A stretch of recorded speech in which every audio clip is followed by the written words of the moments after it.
ജനിച്ചതു മുതൽ മരിക്കുന്നതുവരെ നമ്മൾ ചെയ്യേണ്ട കർമ്മങ്ങളെക്കുറിച്ച് കൃത്യമായ അറിവുകൾ നൽകി അല്ലാഹു സുബ്ഹാനഹു വ തആല ആ അറിവ് നൽകുന്നതിന് മനുഷ്യകുലത്തിലേക്കും ജിന്നുകുലത്തിലേക്കും പ്രവാചകന്മാരെ നിയോഗിക്കുകയും ആ പ്രവാചകന്മാർ മുഖേന ഒരു മനുഷ്യന്റെ ഇരുലോക വിജയത്തിന് ആവശ്യമായ മുഴുവൻ കാര്യങ്ങളെയും പ്രവാചകന്മാർ മുഖേന നമുക്കറിയിച്ചു തരികയും ചെയ്തിട്ടുണ്ട്. അതിനുശേഷം ഈ ജീവിതത്തെ ആകപ്പാടെ പരിശോധിച്ചുകൊണ്ട് ജീവിതാവസാനം മരണവും മരണത്തിനു ശേഷം ഖബർ ജീവിതവും അതിനുശേഷം ജീവിതത്തിലെ മുഴുവൻ കർമ്മങ്ങളെയും വിശകലനം ചെയ്തുകൊണ്ട് സ്വർഗത്തിലേക്കും നരകത്തിലേക്കും പരലോകത്ത് വെച്ച് അല്ലാഹു സുബ്ഹാനഹു വ തആല അവൻ ആരാധന കൊണ്ടും പ്രവർത്തനം കൊണ്ടും കൽപ്പിച്ച ആളുകളെ വേർതിരിച്ച് കൊണ്ടുപോയി താമസിപ്പിക്കുകയാണ് ചെയ്യുന്നത്.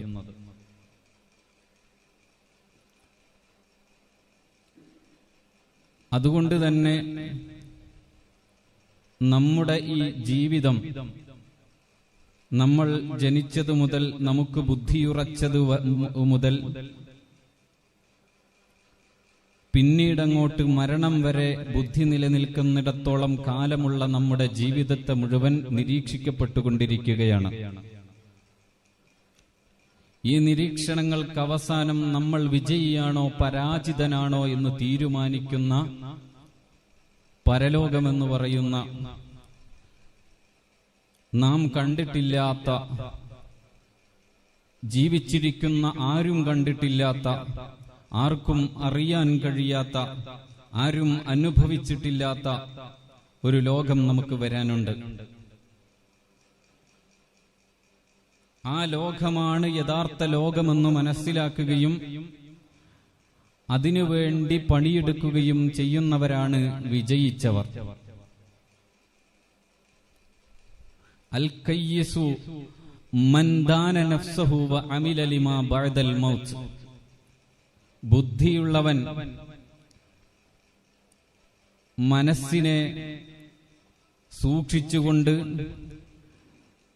മരണശേഷമുള്ള ജീവിതത്തിനു വേണ്ടി പണിയെടുക്കുന്നവനാണ് ബുദ്ധിയുള്ളവനെന്ന് മഹാനായ റസൂലുള്ളാഹി സ്വല്ലല്ലാഹു അലൈഹി വസല്ലമ തങ്ങൾ നമ്മളെ പഠിപ്പിക്കുകയും ചെയ്തിട്ടുണ്ട്. നമ്മുടെ ഈ ജീവിതം നാം ഉപയോഗിക്കേണ്ടത് പരലോകത്തെ കുറിച്ച് ഓർക്കുന്നതിനും മറ്റൊരു ലോകമുണ്ടെന്ന ചിന്ത നമ്മളിൽ ഉണ്ടാകുന്നതിനുമാണ് ജീവിതത്തിന്റെ സദാസമയവും നാം ചെലവഴിക്കേണ്ടത്. ഈ ലോകം, നമ്മുടെ ജീവിതം, മനുഷ്യനായി നാം ജീവിക്കുന്ന ഈ ജീവിതം, ഇത് യഥാർത്ഥത്തിൽ ഒരു പരീക്ഷണത്തിന്റെ കാലഘട്ടമാണ്. നാം ഇപ്പോൾ ജീവിച്ചുകൊണ്ടിരിക്കുന്നത് ഒരു പരീക്ഷണ ജീവിതമാണ് ജീവിച്ചുകൊണ്ടിരിക്കുന്നത്. നമുക്കിവിടെ ജീവിച്ചു തീർന്നിട്ട് ഈ പരീക്ഷണങ്ങളിലും പരീക്ഷകളിലുമൊക്കെ വിജയിച്ചുകൊണ്ട് ആണ് നാളെ പടച്ച റബ്ബിന്റെ മുന്നിലേക്ക് നാം എത്തിച്ചേരേണ്ടത്. എന്നാൽ ഞാനും നിങ്ങളുമൊക്കെ ആലോചിച്ചു കൊണ്ടിരിക്കുന്നത് നമ്മുടെ ഈ ലോകത്തെ ജീവിതം എത്ര സുഖകരമാക്കണം, എത്ര സുന്ദരമാക്കണം എന്ന ആലോചനകൾ മാത്രമാണ് പലപ്പോഴും നമ്മുടെയൊക്കെ മനസ്സിൽ വന്നുകൊണ്ടിരിക്കുന്നത്. നമുക്ക് നമ്മുടെ മനസ്സിലുള്ള ആകുലതകൾ നമ്മുടെ ജീവിതത്തിലെ പ്രശ്നങ്ങളെക്കുറിച്ചാണ്. ജീവിതത്തിലെ അടുത്ത ദിവസം എങ്ങനെ മുന്നോട്ട് പോകുമെന്നതിനെക്കുറിച്ചാണ്. അടുത്ത ദിവസത്തേക്ക് സമ്പാദിക്കാൻ നാം എത്ര കഷ്ടപ്പെടണമെന്നതിനെക്കുറിച്ചാണ്. നമ്മൾ എങ്ങനെയാണ് ജീവിക്കേണ്ടത് എന്ന് വിശുദ്ധ ഇസ്ലാം നമ്മളെ പഠിപ്പിക്കുന്നുണ്ട്. കുൻ ഫിദ്ദുനിയാ കഅന്നക ഗരീബ്. ദുനിയാവിൽ നീയൊരു വിദേശിയെപ്പോലെ, പരദേശിയെപ്പോലെ ജീവിക്കണമെന്നാണ് വിശുദ്ധ ഇസ്ലാം മുത്തുനബി സല്ലല്ലാഹു അലൈഹി വസല്ലമ തങ്ങൾ നമ്മളെ പഠിപ്പിച്ചിട്ടുള്ളത്. നമ്മൾ ഇവിടെ ഒരു വിദേശിയാണ്. നമ്മുടെ യഥാർത്ഥ ഭവനം അത് പരലോകമാണ്. ആ പരലോകത്തെ ജീവിതത്തിന് സുഖം ലഭിക്കുന്നതിന് വേണ്ടിയാണ് നമ്മളിവിടെ പണിയെടുക്കുന്നത്. നിങ്ങളൊന്ന് ആലോചിച്ചു നോക്ക്. നമ്മൾ നമ്മുടെ ജോലികൾ നിർവഹിക്കുന്നത്, നാം എന്തിനാ ജോലി ചെയ്യുന്നത്? നമ്മൾ ഓരോരുത്തരും വ്യത്യസ്തമായ ജോലികളിൽ ഏർപ്പെടുന്നവരാണ്. നമ്മുടെ വീട്ടുകാർ, ഭർത്താക്കന്മാർ എല്ലാവരും ജോലിയിൽ ഏർപ്പെട്ടുകൊണ്ടിരിക്കുന്നവരാണ്. എന്തിനാണ് ജോലി ചെയ്യുന്നത്? സുഖകരമായ ജീവിതം നയിക്കുന്നതിന് വേണ്ടിയാണ്, ജീവിക്കുന്നതിന് വേണ്ടിയാണ് ജോലി ചെയ്യുന്നത്. അപ്പോൾ കൂടുതൽ ജോലി ചെയ്തു കഴിഞ്ഞാൽ കൂടുതൽ നല്ല രൂപത്തിൽ നമുക്ക് ജീവിക്കാൻ കഴിയും. കൂടുതൽ ലാഭമുള്ള ജോലികൾ ചെയ്തു കഴിഞ്ഞാൽ നല്ല ജീവിതം നയിക്കാൻ നമുക്ക് കഴിയും. അതുപോലെ തന്നെയാണ് നമ്മൾ ലാഭമുള്ള രൂപത്തിൽ, ആഖിറത്തിൽ ലാഭമുള്ള രൂപത്തിൽ ആഖിറം കണ്ടുകൊണ്ട് അതിനു വേണ്ടി ജോലിയെടുത്തു കഴിഞ്ഞാൽ നമുക്ക് ദുനിയാവിലെ കഷ്ടപ്പാടുകൾക്കനുസരിച്ചുകൊണ്ട് ആഖിറത്തിൽ വിജയം ലഭിക്കാൻ കഴിയുന്നത്. അതുകൊണ്ട് നമുക്കിവിടെ ഒരു പണിയെടുക്കാനുള്ള, ജോലി ചെയ്യാനുള്ള, ആഖിറത്തിന് വേണ്ടി പണിയെടുക്കാനുള്ള ഒരു ഭവനമായി നമ്മൾ ഇതിനെ കാണണം. അപ്പൊ നമുക്ക് ആയുസ് വേണം. ആ ആയുസ് ലഭിക്കുന്നതിന് വേണ്ടി നാം പടച്ചവനോട് ദുആ ചെയ്യണം. നമുക്ക് ആയുസ് മാത്രം കിട്ടിയാൽ പോരാ, ആരോഗ്യം വേണം. ആരോഗ്യത്തിന് വേണ്ടി പടച്ചവനോട് ദുആ ചെയ്യുക. ആരോഗ്യത്തിന് വേണ്ട ഭക്ഷണം കഴിക്കുക. ആരോഗ്യത്തിന് വേണ്ട ഭക്ഷണം കിട്ടണമെങ്കിൽ നമുക്ക് ജോലികൾ എടുക്കേണ്ടതുണ്ട്. ജോലി ചെയ്തിട്ടുണ്ടെങ്കിൽ മാത്രമേ നമുക്ക് നല്ല രൂപത്തിലുള്ള ഭക്ഷണം കഴിക്കാൻ പറ്റുള്ളൂ.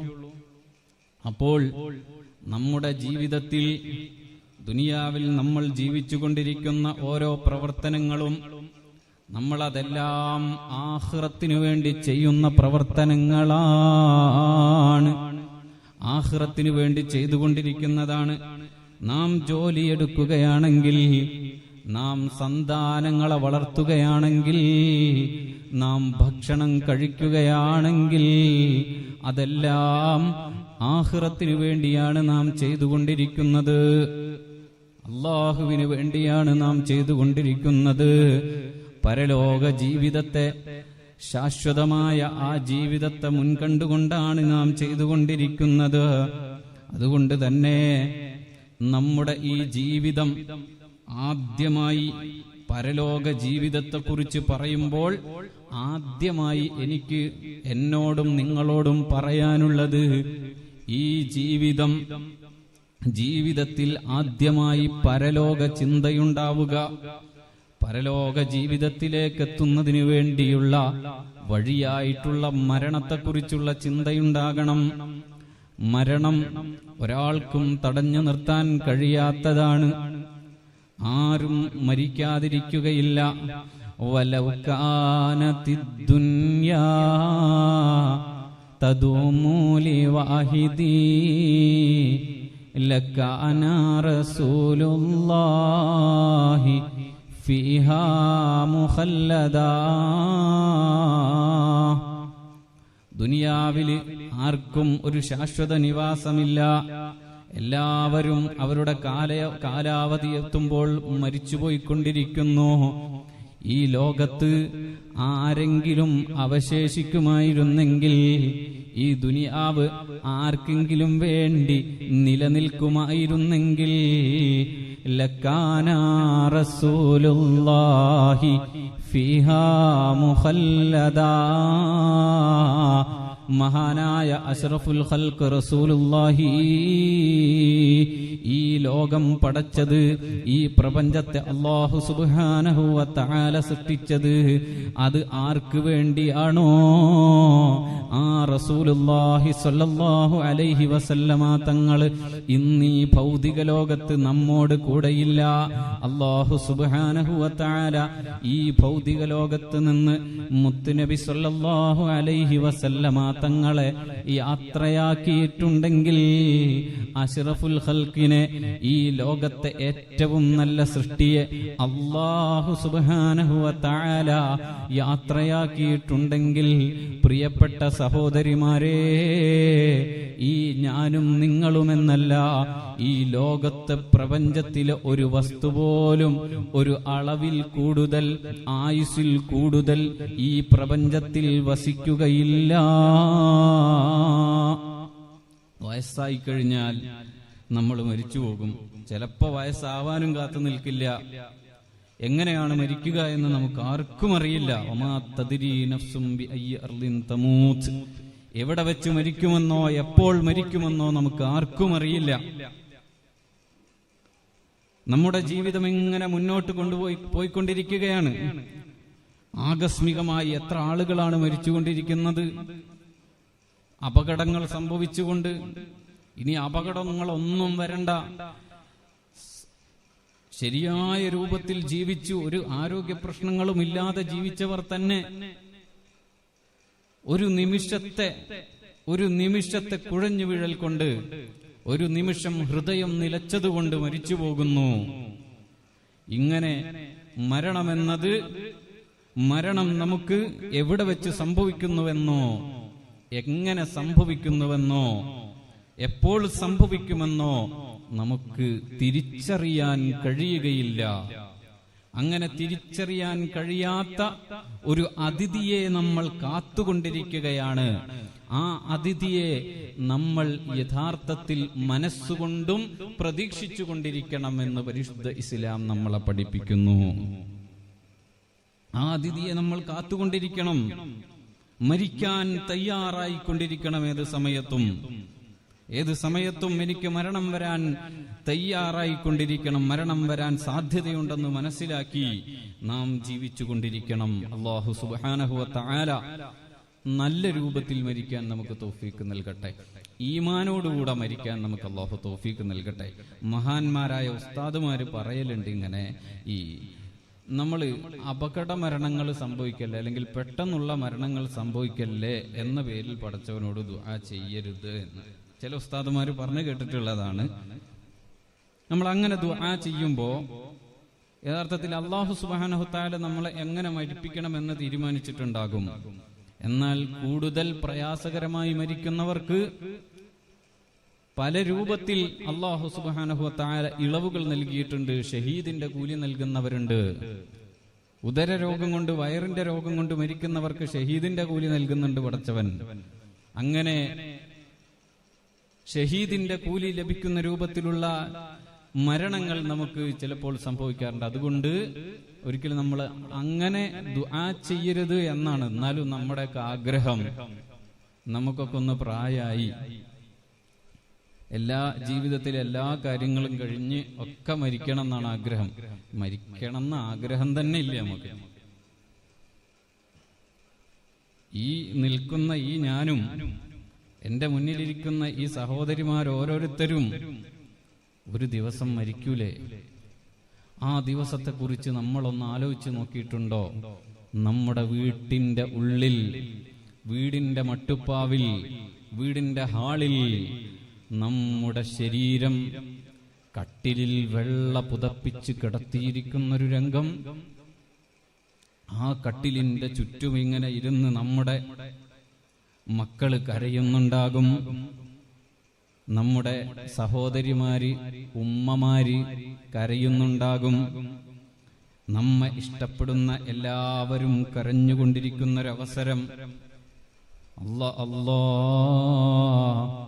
ആ ഒരു അവസരം എൻ്റെ ഉമ്മമാരെ, സഹോദരിമാരെ, എന്നോടും നിങ്ങളോടും ഞാൻ ഉണർത്തുന്നു. അതിനെക്കുറിച്ചൊന്ന് ഇടയ്ക്കിടെ ചിന്തിച്ചുകൊണ്ടിരിക്കണം. അന്നത്തെ ദിവസം നമ്മുടെ കൈകൾ ഉയരുകയില്ല. വിതുമ്പിക്കരഞ്ഞുകൊണ്ടിരിക്കുന്ന നമ്മുടെ പൊന്നോമന പുത്രന്റെ കണ്ണുനീര് തുടയ്ക്കാൻ നമ്മുടെ കൈകൾ പൊങ്ങുകയില്ല.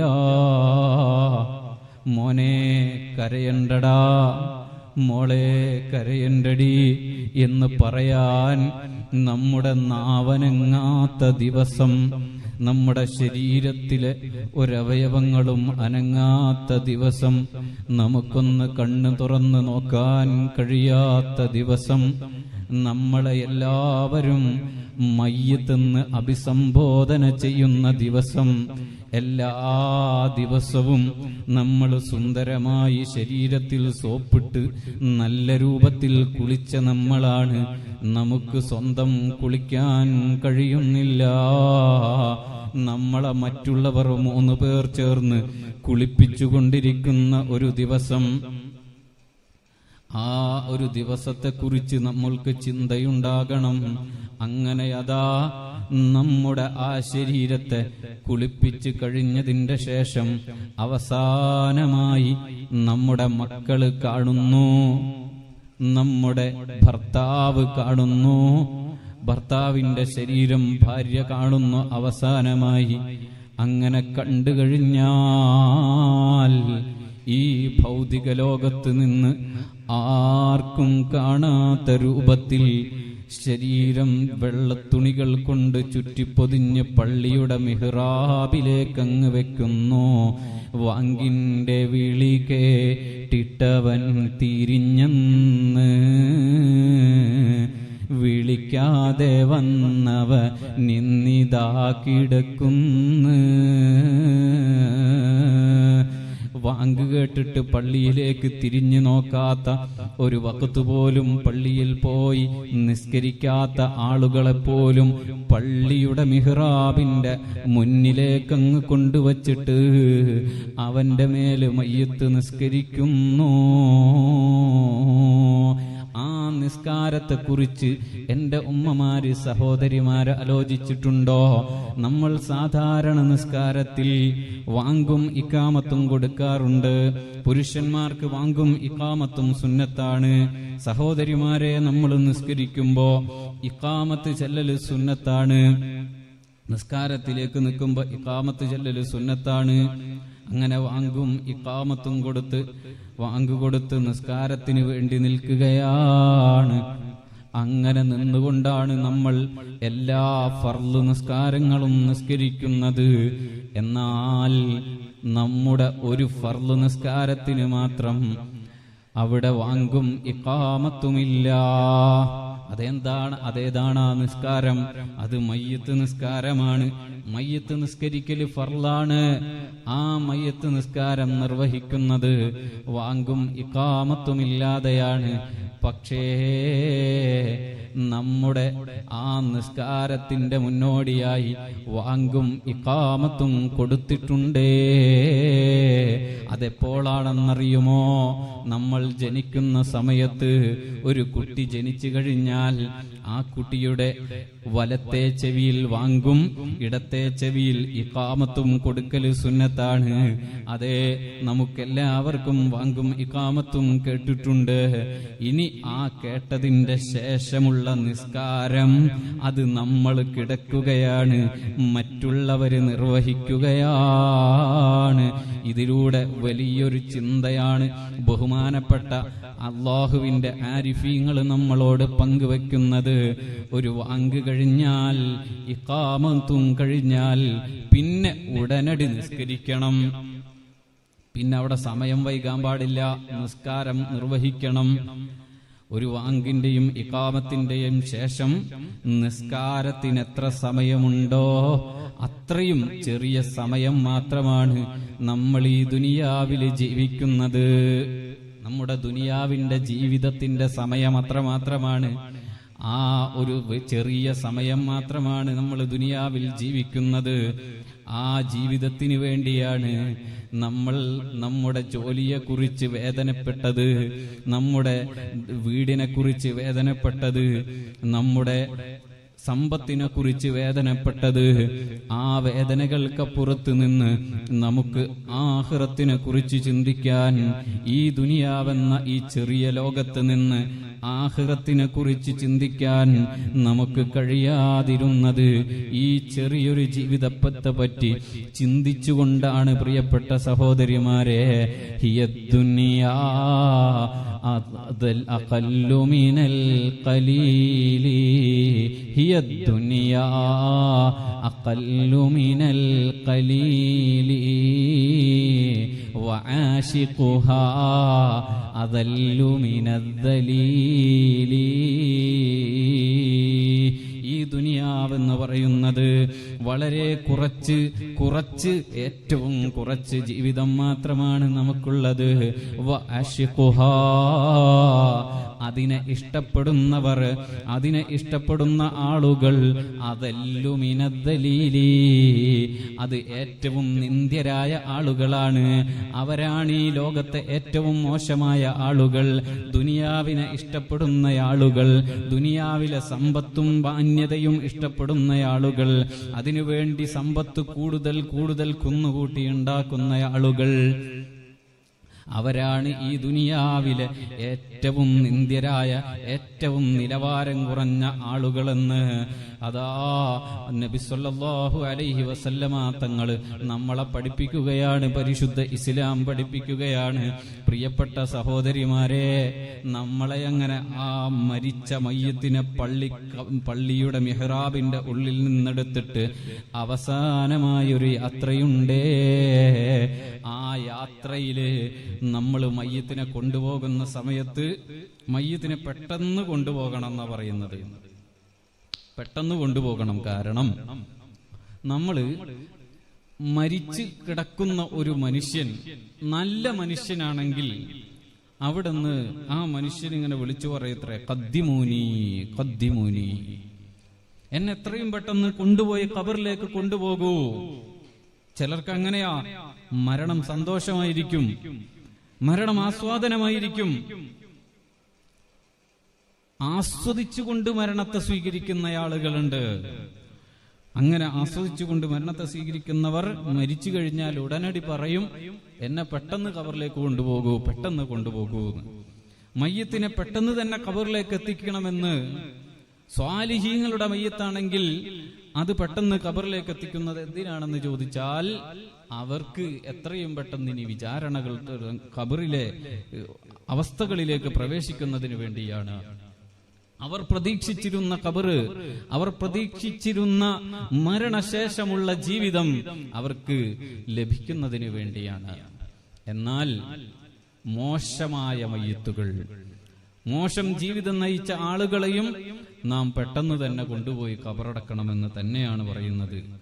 കാരണം ഇത്രയും മോശക്കാരനായ മനുഷ്യൻ ഈ ദുനിയാവിൽ ഇനി കൂടുതൽ കാലം സമയം ചെലവഴിക്കണ്ട, അവനെ പെട്ടെന്ന് തന്നെ കൊണ്ടുപോയി ഒഴിവാക്കുക എന്നുള്ള നിലയ്ക്കാണത്രേ. അള്ളാഹു കാക്കട്ടെ, അള്ളാഹു നമ്മളെല്ലാവരെയും കാക്കട്ടെ. മരിച്ച സമയത്ത് നമ്മളെ ഖബറിലേക്ക് കൊണ്ടുപോകാൻ വേണ്ടി ആഗ്രഹിക്കുന്നവർ ആയിത്തീരണം നമ്മൾ. അള്ളാഹു അതിന് ഭാഗ്യം നൽകുമാറാകട്ടെ. അങ്ങനെ കൊണ്ടുപോയി ഖബറിലേക്ക് വെക്കും. സ്വാലിഹീങ്ങളുടെ മയ്യത്ത്, സ്വാലിഹീങ്ങൾ മരണം വരാൻ ആഗ്രഹിച്ചിരുന്നവരാ. അവര് കൊതിച്ചുകൊണ്ടിരിക്കും, അള്ളാഹുവിനെ കാണാൻ ആഗ്രഹിച്ചുകൊണ്ടിരിക്കും. അവർക്ക് ഈ ദുനിയാവിലെ ജീവിതം എന്ന് പറഞ്ഞാൽ എത്രയും പെട്ടെന്ന് മരണത്തെ ആഗ്രഹിക്കാൻ പാടില്ല എന്നാണ്. പക്ഷേ എത്രയും പെട്ടെന്ന് അള്ളാഹുവിനെ കണ്ടുമുട്ടാനാണ് അവർ മരണത്തിലേക്ക് കൊതിച്ചുകൊണ്ടിരിക്കുന്നത്. അങ്ങനെ കൊതിക്കുന്ന ആളുകൾക്ക് മൻ അഹബ്ബ ലിഖാ അല്ലാഹി അഹബ്ബല്ലാഹു ലിഖാഅഹു, അള്ളാഹുവിനെ കണ്ടുമുട്ടാൻ ആരെങ്കിലും ആഗ്രഹിച്ചു കഴിഞ്ഞാൽ അള്ളാഹു അവനെ കണ്ടുമുട്ടാനും ആഗ്രഹിക്കും, ഇഷ്ടപ്പെടും. അള്ളാഹു അങ്ങനെയുള്ള കൂട്ടരിൽ നമ്മൾ ഉൾപ്പെടുത്തി തരട്ടെ. അപ്പോ ഇങ്ങനെയുള്ള ആളുകൾ മരണം വരാൻ വേണ്ടി കൊതിക്കുന്നിട്ട് മരണം വന്നാലോ സന്തോഷത്തോടുകൂടെ പറയും, ജാ അൽ ഹബീബ്, ജാ അൽ ഹബീബ്, എന്റെ ഇഷ്ടതോഴനായ മരണം ഇതാ വന്നെത്തിയിരിക്കുന്നു, ഇതാ എന്റെ ഇഷ്ടക്കാരനായ മരണം വന്നെത്തിയിരിക്കുന്നു. അവർക്കെന്തൊരു സന്തോഷമാണ്, അവർക്കെന്തൊരു അഭിമാനമാണ്. അവർക്ക് അഭിമാനത്തോടെ പറയാം, എൻ്റെ ഉമ്മമാരെ, കാരണം അവര് ബുദ്ധിമാന്മാരായ ആളുകളായിരുന്നു. അവർ അള്ളാഹുവിനെ പേടിച്ച് ജീവിച്ചവരായിരുന്നു. അള്ളാഹുവിനെ കണ്ടുമുട്ടാൻ ആഗ്രഹിച്ച് ജീവിച്ചവരായിരുന്നു. അവർ ബുദ്ധിയോടുകൂടെ ഈ ദുനിയാവിന്റെ നശ്വരതയെ കൃത്യമായി മനസ്സിലാക്കിക്കൊണ്ട് അവർ ദുനിയാവിനെ ഒഴിവാക്കിയവരാണ്. ഇന്നലില്ലാഹി ഇബാദം ഫുതനാ ത്വല്ലഖു ദുനിയാ വഖാഫുൽ ഫിതനാ. അവർ അള്ളാഹുവിന്റെ മാർഗത്തിലേക്ക് തിരിഞ്ഞ് ദുനിയാവിനെ പാടെ ഉപേക്ഷിച്ചിട്ട് ഈ ദുനിയാവിലെ ഫിത്നയെ പേടിച്ചുകൊണ്ട് എത്രയും പെട്ടെന്ന് അള്ളാഹുവിന്റെ സവിധത്തിലേക്ക് പോകാൻ ആഗ്രഹിച്ചവരാണ്. അള്ളാഹുവേ, ഈ പാവപ്പെട്ട ഞങ്ങളെയും അക്കൂട്ടരിൽ ഉൾപ്പെടുത്തണേ പടച്ചോനേ. ഖബറിലേക്ക് അങ്ങ് കൊണ്ടുപോയിട്ട് അങ്ങനെ അവിടെ വെച്ചിട്ട് ആദ്യത്തെ പരലോകത്തെ വഴി തുറക്കുകയാണ്. പരലോകത്തെ നിർവചിക്കപ്പെടുന്നത് ഖബർ പരലോകത്തിലേക്കുള്ള വഴിയാണെന്നും നമുക്ക് കാണാം. അതുപോലെ പരലോകത്തെ ആദ്യ ഭവനമാണ് എന്നും നമുക്ക് ഖബറിനെ കുറിച്ച് മനസ്സിലാക്കാം. ഹദീസിലൂടെ വന്ന കാര്യങ്ങളാണിതൊക്കെ. പ്രിയപ്പെട്ട സഹോദരിമാരെ, അങ്ങനെ ഖബറിലേക്ക് കൊണ്ടുവെക്കപ്പെട്ടാൽ അവിടെ വെച്ച് ചില ചോദ്യങ്ങളുണ്ട്, അവിടെ വെച്ച് വിചാരണയുണ്ട്. ഖബർ വല്ലാത്ത രംഗമാണ്. ആ ഖബറിനെ കണ്ടുകഴിഞ്ഞാൽ നമുക്ക് അള്ളാഹുവിനെ കുറിച്ച് ഓർമ്മ വരണം. അത് ഖബർ സിയാറത്ത് സുന്നത്താകുന്നതിന് പ്രധാനപ്പെട്ട ഒരു കാരണം അത് തന്നെയാണ്. ഖബർ കണ്ടു കഴിഞ്ഞാൽ നമുക്കിങ്ങനെ ഓർമ്മ വരണം, നമ്മൾ ഇവിടെ കിടക്കാനുള്ളതാ, നമ്മളും ഈ ലോകത്തേക്ക് പോകാനുള്ളതാണ്. ഈ മണ്ണിന്റെ അടിയിൽ നമുക്കൊരു സ്ഥാനമുണ്ട്, നമുക്കൊരാറടി മണ്ണുണ്ട്, അവിടേക്ക് നമ്മൾ എത്തിച്ചേരാനുള്ളതാണ് എന്ന് നമുക്കിങ്ങനെ ഓർമ്മ വരണം. ആ ഓർമ്മയാണ് നമ്മളെ പരലോകത്ത് വിജയിപ്പിക്കുന്നത്. നമ്മളെ പരലോകത്ത് വിജയിപ്പിക്കാൻ ഖബറിനെ കുറിച്ചുള്ള ഓർമ്മകൾ കാരണമാകുമത്രേ. അപ്പൊ ഖബർ നമ്മൾ കാണണം, കണ്ടിട്ട് അതിനെക്കുറിച്ച് ഇങ്ങനെ ചിന്തിച്ചു കൊണ്ടിരിക്കണം. മരണം നമുക്ക് ഓർമ്മ വരണം, നമ്മുടെ മരണത്തിന്റെ ദിവസം നമുക്ക് ഓർമ്മ വരണം. ബഹുമാനപ്പെട്ട സയ്യിദുനാ ഉസ്മാൻ ഇബ്നു അഫ്ഫാൻ റളിയല്ലാഹു അൻഹു, സയ്യിദുനാ ഉസ്മാൻ ഖബർ കണ്ടാൽ പിന്നെ നിറയുന്നതാണിരു കൺതടം ക്ഷണം തന്നെ. ബഹുമാനപ്പെട്ട ഉസ്മാൻ ഇബ്നു അഫ്ഫാൻ റളിയല്ലാഹു അൻഹു ഖബർ കണ്ടു കഴിഞ്ഞാൽ പിന്നെ കണ്ണിൽ നിന്ന് വെള്ളം ഇങ്ങനെ ധാരധാരയായി ഒഴുകിക്കൊണ്ടിരിക്കുകയാണ്. നബി മഹാനായ ഉസ്മാൻ ഇബ്നു അഫ്ഫാൻ റളിയല്ലാഹു അൻഹുവിനോട് ചോദിക്കുന്നു, അല്ലയോ അമീറുൽ മുഅ്മിനീൻ, എന്തിനാണ് നിങ്ങൾ ഇങ്ങനെ ഖബർ കണ്ടാൽ കരയുന്നത്?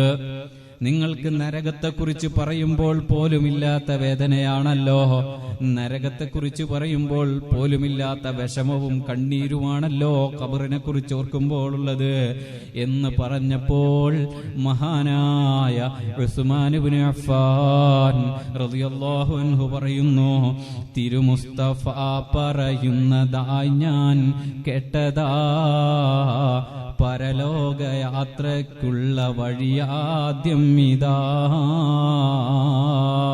നബി സല്ലല്ലാഹു അലൈഹി വസല്ലമ തങ്ങള് എന്നോട് ഉണർത്തിയിട്ടുണ്ട്. പ്രിയപ്പെട്ട സഹോദരങ്ങളെ, എന്നോട് പറഞ്ഞിട്ടുണ്ട്, ഖബറിലേക്ക് പരലോകത്തേക്കുള്ള യാത്രയിലെ ആദ്യത്തെ വഴിയാണ് ഖബർ.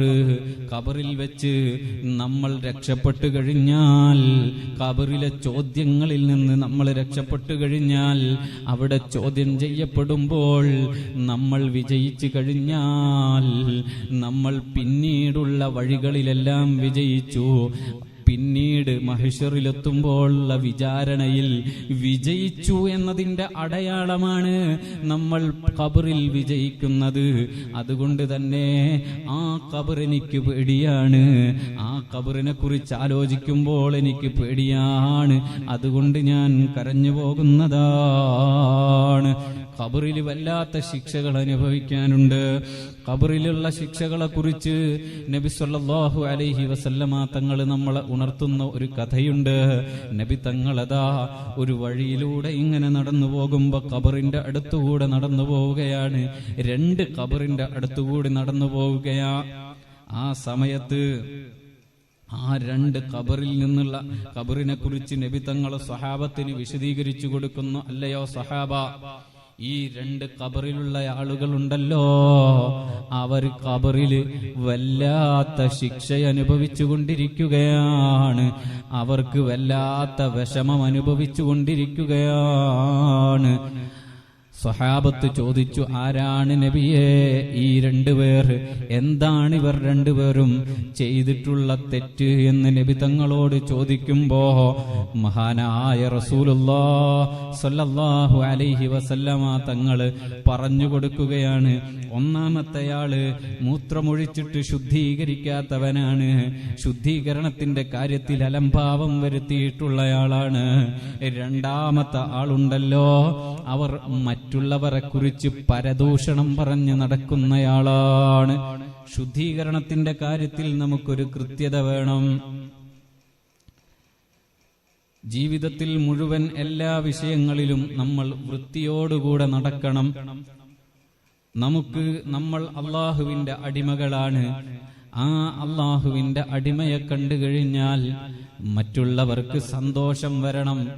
അത് നമ്മുടെ ജീവിതത്തിലും പ്രത്യക്ഷത്തിലും പരോക്ഷത്തിലും ഒക്കെ നാം ശ്രദ്ധിക്കേണ്ട ഒരു കാര്യമാണ്.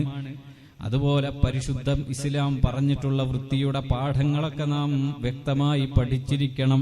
അതിനനുസരിച്ച് ജീവിതത്തിൽ പ്രവർത്തിക്കുകയും വേണം. വിസർജിച്ചിട്ട് ശുചീകരിക്കുമ്പോൾ അതിന് കൃത്യത വേണം. അവിടെയുള്ള നജസെല്ലാം പൂർണ്ണമായും ഒഴിവായിട്ടുണ്ട് എന്ന ഉറപ്പ് നമുക്ക് വേണം. വിസർജനത്തിന്റെ ശേഷമുള്ള വൃത്തിയെ കുറിച്ച് നമ്മൾ കുട്ടികളെ പഠിപ്പിച്ചു കൊടുക്കണം. അവർക്ക് കൃത്യമായി പഠിപ്പിച്ചു കൊടുക്കണം കാര്യങ്ങള്. അങ്ങനെ ശുദ്ധി നമ്മുടെ ഈമാനിന്റെ പകുതിയാണെന്ന് നമ്മൾ പഠിച്ചിട്ടുണ്ടല്ലോ. ആ ഈമാൻ നമുക്ക് കാത്തു സൂക്ഷിക്കാൻ കഴിയണമെങ്കിൽ ശുദ്ധിയും വൃത്തിയും കൂടെ കൊണ്ടു നടക്കണം.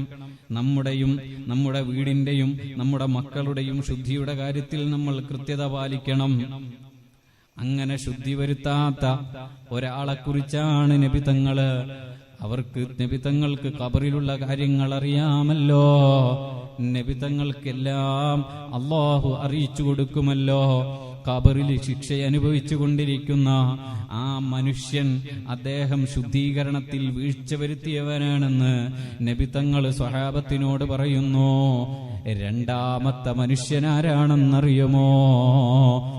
അയാൾക്കുള്ള പ്രശ്നം മറ്റുള്ളവരെ കുറിച്ച് അവർക്കിഷ്ടമില്ലാത്ത കാര്യങ്ങൾ പറഞ്ഞുകൊടുക്കലാണ്, ഗീബത്ത് പറയലാണ്, പരദൂഷണം പറയലാണ്.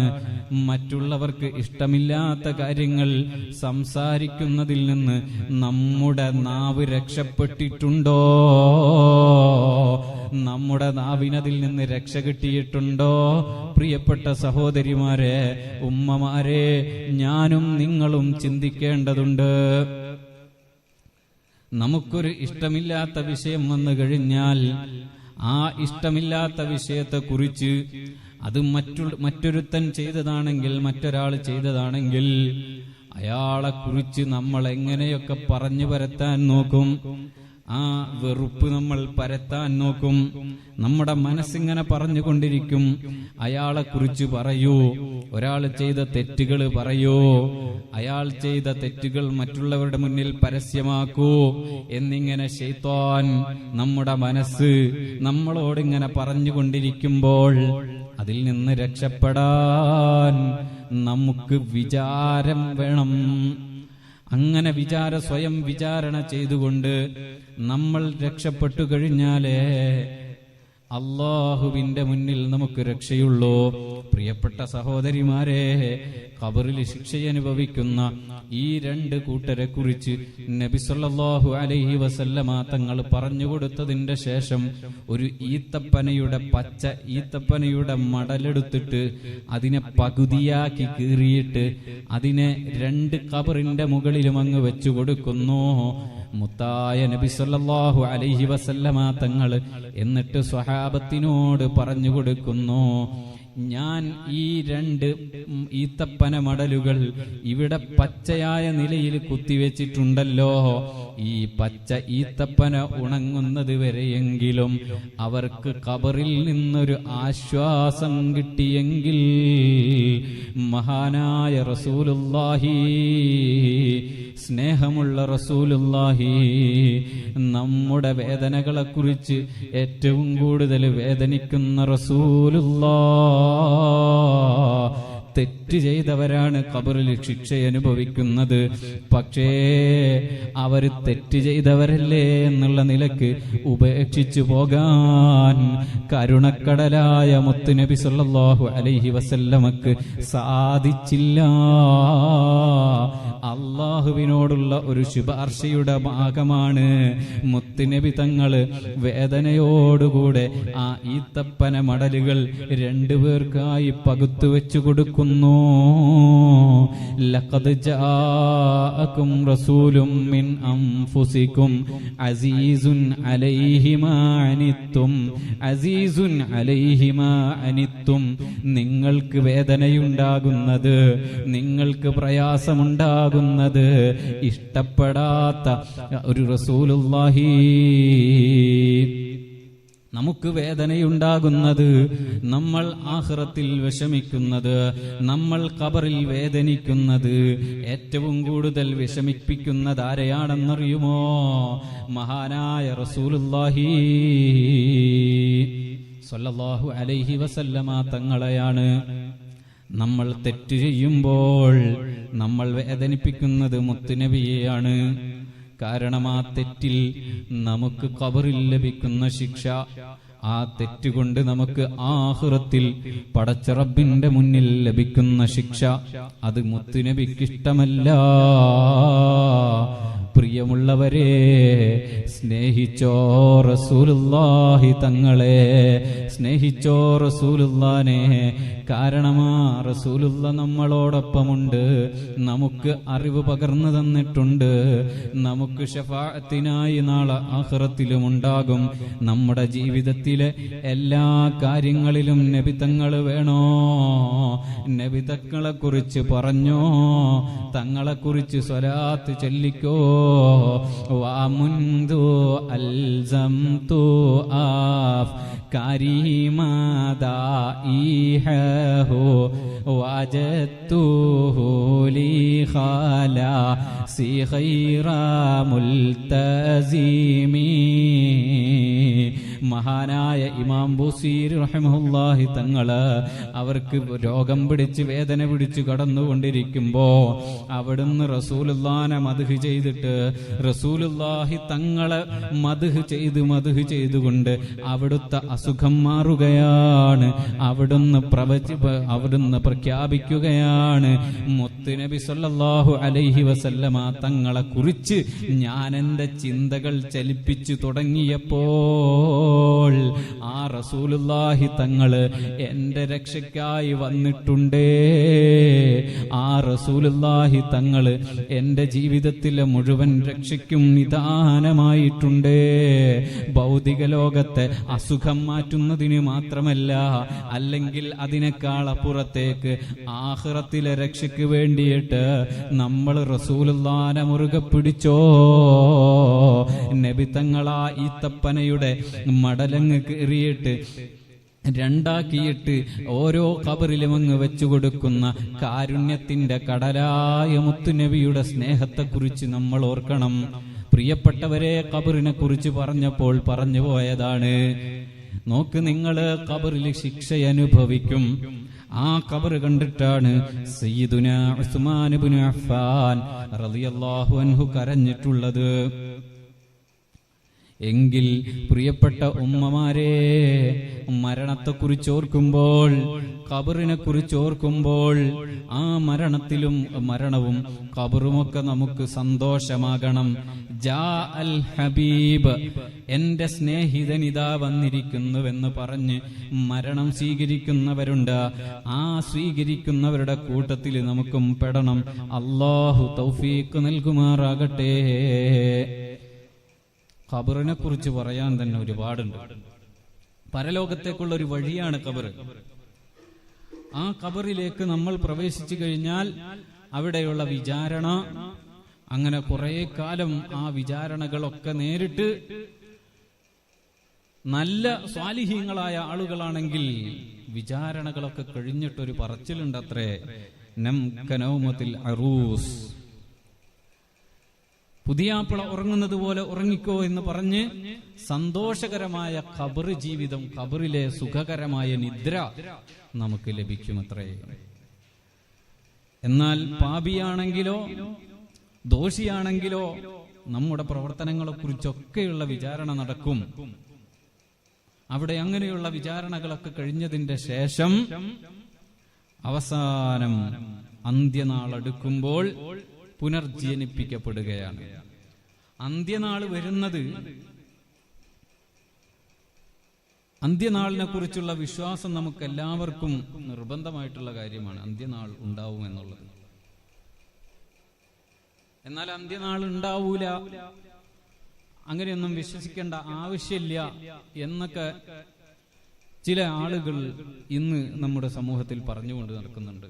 നമ്മുടെ സോഷ്യൽ മീഡിയകൾ കൃത്യമായിട്ട് നമ്മൾ കൈകാര്യം ചെയ്യേണ്ടതുണ്ട്. നമ്മുടെ ഈമാനിന്റെ സംരക്ഷണത്തിന് നാം സോഷ്യൽ മീഡിയകൾ ഉപയോഗിക്കുന്നത് കൃത്യമായിരിക്കേണ്ടത് അത്യാവശ്യമാണ്. ഫേസ്ബുക്ക് ഉപയോഗിക്കുന്നവരുണ്ട്, ഇൻസ്റ്റാഗ്രാം ഉപയോഗിക്കുന്നവരുണ്ട്, സ്നാപ്ചാറ്റ് ഉപയോഗിക്കുന്നവരുണ്ട്. ഇത് എന്നെ കേട്ടുകൊണ്ടിരിക്കുന്നത് ഒരു ഉമ്മമാരാണെങ്കിൽ, നിങ്ങളുടെ അപ്പുറത്തോ ഇരിക്കുന്ന വല്ല കുട്ടികളുണ്ടെങ്കിൽ ചോദിച്ചാൽ മതി. ഫേസ്ബുക്ക്, ഇൻസ്റ്റാഗ്രാം എന്നൊക്കെ നമ്മൾ ചിലപ്പോൾ കുറെ പറഞ്ഞു കേട്ടിട്ടുണ്ടാകും. പുതിയ പുതിയ ആപ്പുകൾ അവർ പറഞ്ഞു തരും. ആ ആപ്പുകൾ ഉപയോഗിക്കുന്നതിൽ പല ഉപകാരങ്ങളുണ്ട്. എന്താ, ഈ വയസ്സായ ആളുകൾക്ക് മാക്സിമം പോയ ഫേസ്ബുക്ക്, വാട്സപ്പ്, ഇൻസ്റ്റാഗ്രാം ഒന്നും ഉപയോഗിക്കാൻ അറിയുന്നവർ കൂടുതലുണ്ടോ എന്ന് എനിക്കറിയില്ല. അപ്പോ ഇവരൊക്കെ ഇത് ഉപയോഗിക്കാത്തത് കൊണ്ട് ഇതിന്റെ ഉള്ളിൽ നടക്കുന്ന കാര്യങ്ങൾ അറിയില്ല. അപ്പോ ഒരു സേഫ്റ്റി, ഒരു സുരക്ഷ, നമ്മൾ ചെയ്യുന്ന ഉഡായിപ്പുകൾക്കൊരു സുരക്ഷ ലഭിക്കുന്നു എന്നതുകൊണ്ടാണ് മക്കൾ അത് ഉപയോഗിക്കുന്നത്. എന്റെ ഫോൺ, നമുക്ക് എല്ലാവർക്കും സ്മാർട്ട് ഫോൺ ഉള്ളതാണ്. നമ്മുടെ ഓരോരുത്തരുടെയും സ്മാർട്ട് ഫോണിൽ എന്താണ് ഉള്ളത് എന്ന് കൃത്യമായി നമുക്ക് അറിഞ്ഞിരിക്കണം. അത് വലിയൊരു ടെക്നിക്കൽ വിദ്യാഭ്യാസം നേടുന്നതിന് വേണ്ടിയിട്ടല്ല അത് അറിഞ്ഞിരിക്കേണ്ടത്. മറിച്ച് നമ്മളത് അറിഞ്ഞിട്ടില്ലെങ്കിൽ നമ്മുടെ മക്കൾ അത് ഉപയോഗിക്കുമ്പോൾ, നമ്മുടെ ചെറിയ കുട്ടികൾ അത് ഉപയോഗിക്കുമ്പോൾ അവർ എന്താണ് ഇതിൽ ചെയ്യുന്നത് എന്ന് നമുക്ക് മനസ്സിലാക്കാൻ കഴിയാതെ വരും. ആർട്ടിഫിഷ്യൽ ഇന്റലിജൻസിന്റെ കാലമാണ്. ആർട്ടിഫിഷ്യൽ ഇന്റലിജൻസ് മനുഷ്യബുദ്ധിയെ തോൽപ്പിക്കുമെന്ന് പറഞ്ഞുകൊണ്ടിരിക്കുന്ന കാലമാണ്. മനുഷ്യരുടെ പലരുടെയും ജോലി ആർട്ടിഫിഷ്യൽ ഇന്റലിജൻസ് റീപ്ലേസ് ചെയ്തുകൊണ്ടിരിക്കുന്ന കാലമാണ്. ജോലികൾ കുറഞ്ഞുകൊണ്ടിരിക്കുകയാണ്. ഒരു 10 ആള് ചെയ്യേണ്ട ജോലി ഒരു 5 മിനിറ്റ് കൊണ്ട് ചെയ്യാൻ കഴിയുന്ന രൂപത്തിൽ വികസിക്കപ്പെട്ടുകൊണ്ടിരിക്കുന്നതാണ്. നമുക്കറിയാം, നമുക്ക് പണ്ട് കാലത്തൊക്കെ JCB വരുന്നതിന് മുമ്പ് എത്ര ആളുകൾക്ക് ജോലി ഉണ്ടായിരുന്നു? JCB ഇത്രയും വലിയ സാധനമാണ്. എന്നാൽ ഇത്രയും ചെറിയ ഈ മൊബൈൽ ഉപയോഗിച്ചുകൊണ്ട്, ചെറിയ ചെറിയ ചിപ്പുകൾ ഉപയോഗിച്ചുകൊണ്ട് ഒരുപാട് കാര്യങ്ങൾ ചെയ്യുന്നതിന്, ഈ ലോകത്തുള്ള ഒരുപാട് കാര്യങ്ങൾ ചെയ്യുന്നതിന് കഴിയുന്ന ഒരു ലോകമാണ് നിലവിലുള്ളത്, കഴിയുന്ന ഒരു കാലഘട്ടമാണ് നിലവിലുള്ളത്. ഇനിയും പണ്ടൊക്കെ എന്ന് പറഞ്ഞാൽ വികസനം ഇങ്ങനെ മെല്ലെ മെല്ലെ ആയിരുന്നു. ഒരു 10 വർഷത്തിന്റെ മുമ്പ്, 10 വർഷത്തിന്റെ ശേഷം ഇങ്ങനെയൊക്കെ ആയിരുന്നു വികസനത്തിന്റെ ഒരു ഇടവേള എന്ന് പറയുന്നത്. ഇപ്പൊ അങ്ങനെയൊന്നുമല്ല. ഒരു വർഷത്തിൽ തന്നെ, ഒരു വർഷത്തിന്റെ ഉള്ളിൽ തന്നെ എന്തൊക്കെ കണ്ടുപിടുത്തങ്ങളാണ്. ലോകത്തെ ഏറ്റവും വലിയ സമ്പന്നന്മാരുടെ കൂട്ടത്തിൽപ്പെട്ട ഇലോൺ മസ്ക് എന്ന് പറയുന്ന ഒരാളുണ്ട്. ഈ ഇലോൺ മസ്ക് പുതിയ പുതിയ കണ്ടുപിടുത്തങ്ങൾ നടത്തും. അയാളെക്കുറിച്ച് നമ്മളിങ്ങനെ പ്രത്യക്ഷത്തിൽ നോക്കുമ്പോൾ ഒരു ഭ്രാന്തന്റെ മാതിരിയാണ് തോന്നുക. കാരണം അയാൾ ഇങ്ങനെ ഓരോ കാര്യങ്ങൾ ഇപ്പോ നമ്മൾ ഇവിടെ ഇരിക്കുമ്പോൾ നടക്കൂല എന്ന് തോന്നുന്ന കാര്യങ്ങളൊക്കെ അയാൾ ഇങ്ങോട്ട് പറയും. ഒരു 10-20 വർഷം മുമ്പ് അയാൾ പറഞ്ഞത്, ഞാന് ബഹിരാകാശത്തേക്ക് ടൂറ് കൊണ്ടുപോകുന്ന ആളുകളെ, നമ്മളൊക്കെ ഇപ്പൊ ബസ്സിൽ ടൂറ് കൊണ്ടുപോകുന്നത് കണ്ടിട്ടുള്ളൂ, മാക്സിമം പോയാൽ കപ്പലിലും വിമാനത്തിലൊക്കെ ടൂറ് കൊണ്ടുപോകുന്നത് കണ്ടിട്ടുള്ളൂ. അതും ഭൂമിയുടെ മുകളിൽ നിന്ന് പോയി കഴിഞ്ഞാൽ നമ്മൾ പരമാവധി വിമാനം എന്ന് പറയുന്നത് ഭൂമിയുടെ മുകളിൽ നിന്ന് ചെറിയ കിലോമീറ്ററുകൾ അകലം മാത്രം, 5 കിലോമീറ്ററിന്റെ താഴെയൊക്കെ ആയിട്ടാണ് പറക്കാൻ വിമാനത്തിന് സാധിക്കുള്ളൂ. അത് നമ്മൾ ലക്ഷ്യസ്ഥാനത്തേക്ക് എത്താൻ വേണ്ടിയിട്ട് മാത്രമാണ് പറക്കുന്നത്. ഈ ആകാശത്ത് ഒരു വിനോദസഞ്ചാരത്തിന് സാധ്യതയുണ്ട് എന്ന് ആര് കണ്ടുപിടിക്കുകയാണ്, അല്ലെങ്കിൽ ആലോചിക്കുകയാണ്? ഈ ആലോചിക്കുകയാണ്. അപ്പൊ അങ്ങനെ ആലോചിച്ചിട്ട്, അപ്പോ അന്നത് അയാൾ പറഞ്ഞപ്പോ ഇയാൾക്ക് ഭ്രാന്താണെന്ന് പലരും പറഞ്ഞു. ഇപ്പോ അദ്ദേഹം മാത്രമല്ല, അതുപോലെയുള്ള ഒരുപാട് ബഹുരാഷ്ട്ര കമ്പനികൾ ഇങ്ങനെയുള്ള ഈ ബഹിരാകാശ വിനോദസഞ്ചാരത്തെക്കുറിച്ച് അത് പോകാൻ വേണ്ടി തയ്യാറായിക്കൊണ്ടിരിക്കുകയാണ്. അപ്പോ ഇങ്ങനെ വികസനം എന്ന് പറയുന്നത് ഓരോ നിമിഷവും സംഭവിക്കുന്ന രൂപത്തിൽ മാറിയിട്ടുണ്ടെങ്കിൽ നമ്മൾ അതിനെക്കുറിച്ച് കൃത്യമായി അറിഞ്ഞിരിക്കണം. ഒരു ചെറിയ അറിവെങ്കിലും ഉണ്ടായിരിക്കണം. എന്റെ കയ്യിലുള്ള ഈ സാധനം ഇനി അറ്റ്ലീസ്റ്റ് അതിനൊന്നും പറ്റൂല എന്നുണ്ടെങ്കിൽ ഒരു നല്ല ഒരു ലോക്ക് ഇടാനെങ്കിലും പഠിച്ചിരിക്കണം. ഒരു നല്ല ലോക്ക് ഇടുക, ഞാൻ കയ്യിലെടുക്കുമ്പോൾ മാത്രം അത് തുറക്കാൻ എനിക്ക് മാത്രം അറിയുന്ന ഒരു ലോക്കെങ്കിലും ഇടാൻ പഠിക്കണം. ഞാൻ പറഞ്ഞത്, സോഷ്യൽ മീഡിയകൾ നമ്മളെ കുട്ടികൾ കൈകാര്യം ചെയ്യുമ്പോൾ ചെറിയ കുട്ടികളെ കുറിച്ച് മാത്രമല്ല പറയുന്നത്, വലിയ കുട്ടികളടക്കം കൈകാര്യം ചെയ്യുമ്പോൾ നമ്മുടെ ഈമാനിന്റെ കാര്യത്തിൽ വലിയ തോതിലുള്ള കുറവ് സംഭവിച്ചുകൊണ്ടിരിക്കുന്നുണ്ട്. ഈമാൻ കുറഞ്ഞുകൊണ്ടിരിക്കുന്നുണ്ട്.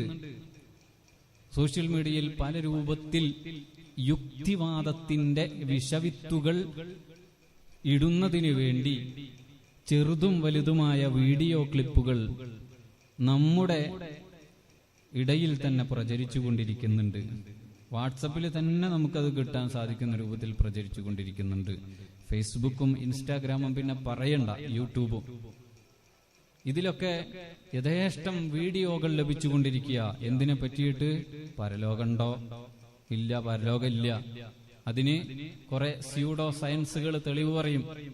സയൻസ് ആണ് അവർ പറയുന്നത് എന്ന വ്യാജേന ചില തെളിവുകൾ പറയും. ഇപ്പൊ നോമ്പിനെ കുറിച്ച്, നോമ്പ് പകലിങ്ങനെ രാവിലെ മുതൽ വൈകുന്നേരം വരെ നോമ്പ് പിടിച്ചുകൊണ്ടിരിക്കാൻ പാടില്ല എന്ന് പറഞ്ഞിട്ട് ഒരു ക്ലിപ്പ് പ്രചരിച്ചു. ഇത് വളരെ മനഃപൂർവമാണ്. യഥാർത്ഥത്തിൽ ഇങ്ങനെ മനഃപൂർവം ഒരു യുക്തിവാദി മാത്രമാണെങ്കിൽ അയാൾ ചെയ്യൂല. കാരണം ഒരു യുക്തിവാദി സാധാരണഗതിയിൽ അയാൾക്ക് ആരെയും തകർക്കേണ്ട ആവശ്യമൊന്നും വരില്ല. പക്ഷേ യുക്തിവാദത്തിനപ്പുറത്തേക്ക് പ്രശ്നം നിലനിൽക്കുന്നത് ഇസ്ലാമിന്റെ എതിരായിട്ടുള്ള യുക്തിവാദം. അതിനാണ് കൂടുതൽ ഫോക്കസ് ചെയ്തുകൊണ്ടിരിക്കുന്നത്. അല്ലെങ്കിൽ മതങ്ങൾക്കെതിരെയുള്ള പ്രവർത്തനങ്ങളും വാക്കുകളും നടത്തുക, യുക്തി പറയുക എന്നതിനപ്പുറത്തേക്ക് മതവിമർശനം നടത്തുക, ഇതാണ് ഇവിടെ ചെയ്തുകൊണ്ടിരിക്കുന്നത്. അപ്പോ ഇവര് ഇങ്ങനെ പ്രചരിപ്പിക്കും. സയൻസാണ് എന്ന പേരിൽ പല കാര്യങ്ങളും പ്രചരിപ്പിച്ചുകൊണ്ടിരിക്കും. ഇപ്പൊ അടുത്ത് ഒരു 2 വർഷത്തിന്റെ മുമ്പ് കൊറോണയുടെയൊക്കെ സമയത്ത് വന്ന ഒരു സോഷ്യൽ മീഡിയ ആപ്പാണ് ക്ലബ് ഹൗസ് എന്ന് പറയുന്നത്. നമ്മുടെ ഉസ്താദുമാര് അല്ലെങ്കിൽ ഇതിനെക്കുറിച്ചൊക്കെ കൃത്യമായി അറിയുന്ന ആളുകൾ പലരും അങ്ങനെയുള്ള ആപ്പുകളൊന്നും ഉപയോഗിക്കലില്ല. അല്ലെങ്കിൽ ന്യൂ ജനറേഷൻ ആപ്പുകളിൽ നിന്നൊക്കെ, ഓൺലൈൻ മാധ്യമങ്ങളിൽ നിന്നൊക്കെ വിട്ടു നിൽക്കുകയായിരുന്നത് കൊണ്ട് ഇതൊന്നും അങ്ങനെ ശ്രദ്ധിക്കപ്പെടാതെ പോവുകയായിരുന്നു. ഇതൊക്കെ ആളുകളിങ്ങനെ കേൾക്കും, പാവപ്പെട്ട മനുഷ്യരിങ്ങനെ കേൾക്കും, അതിനൊന്നും മറുപടി കിട്ടൂല, ഇങ്ങനെയൊക്കെ ആയിട്ട് പോവുമായിരുന്നു. ഈ ക്ലബ് ഹൗസ് എന്ന് പറഞ്ഞൊരു ആപ്പ് വന്നപ്പോ അത് നമുക്ക് ദീനീ പ്രവർത്തനങ്ങൾക്കും എങ്ങനെ ഉപയോഗിക്കാൻ കഴിയുമെന്ന് ചില ആലിമീങ്ങൾ, ചില പുതിയ പണ്ഡിതന്മാർ കണ്ടെത്തുകയും അതിലൂടെ പുതിയ പുതിയ വിഷയങ്ങൾ, ഇങ്ങനെയുള്ള വിഷയങ്ങൾ സമൂഹത്തിൽ ഇങ്ങനെ അവർ ഫേസ്ബുക്കിലും ഇതിലൊക്കെ വീഡിയോ ഇട്ടിട്ട് അങ്ങനെ അങ്ങോട്ട് പോകും. അതുപോലെ ഇങ്ങനെയുള്ള പൊതു സദസ്സുകൾ സംഘടിപ്പിക്കും. ചോദ്യം ചോദിക്കാൻ അവസരം ഉണ്ടാവില്ല, എതിർവാദങ്ങൾ ഉന്നയിക്കാൻ അവസരം ഉണ്ടാവില്ല. അങ്ങനെയുള്ള സദസ്സുകളൊക്കെ സംഘടിപ്പിച്ച് അവിടെ ഇസ്ലാമിനെയൊക്കെ വിമർശിച്ച് ഇങ്ങനെ പോവുകയാണ് ചെയ്യുക. ഇതെന്ന് പറഞ്ഞാല് ഈ ഒരു ആപ്ലിക്കേഷൻ വന്നപ്പോ ഈ ആപ്ലിക്കേഷൻ ഉപയോഗിച്ചുകൊണ്ട് ചോദിക്കാനും പറയാനും ഒരേ സമയത്ത് തന്നെ അവസരം. നമ്മൾ വാട്സപ്പിലൊക്കെ ഒരു കാര്യം സംസാരിച്ചു കഴിഞ്ഞാൽ അപ്പൊ തന്നെ നമ്മൾ എന്ത് ചെയ്യണം, അത് റെക്കോർഡ് ചെയ്ത് വിട്ടുകൊടുത്താലേ അത് അവിടെ എത്തുള്ളൂ. ഇല്ലെങ്കിൽ പിന്നെ വീഡിയോ കോൾ ചെയ്യണം, അല്ലെങ്കിൽ പിന്നെ കോൾ ചെയ്യണം. ഇങ്ങനെയൊക്കെ അവസരമുള്ളൂ. അതാണെങ്കിലും ആളുകൾക്ക് പരിമിതിയുണ്ട്, കുറച്ച് ആളുകളെ പറ്റുള്ളൂ എന്നുള്ള പരിമിതിയുണ്ട്. ഇത് ഇങ്ങനെ പലർക്കും അത് കേൾക്കാനും പറയാനൊക്കെ ഉള്ള ഒരു സമയമൊക്കെ കിട്ടിയപ്പോ ശരിക്കും യഥാർത്ഥത്തിൽ ഇവർ പറയുന്നതൊക്കെ വളരെ വ്യാജമായ സയൻസുകളാണ് എന്ന് അത് കൃത്യമായിട്ട് മനസ്സിലാക്കി കൊടുത്തു. ഞാനിതിങ്ങനെ പൊതുവിൽ പറയുന്ന ഓരോ വിഷയങ്ങൾ ഇങ്ങനെ എടുത്ത് പറയാത്തത് സമയം ഇല്ല, ഒന്നാമത്തെ കാര്യം. പിന്നെ ഇതിങ്ങനെ കുറച്ച് സമയത്തിൽ ചുരുക്കി പറഞ്ഞു കഴിഞ്ഞിട്ടുണ്ടെങ്കിൽ നമുക്ക് എവിടെ എത്തൂല്ല.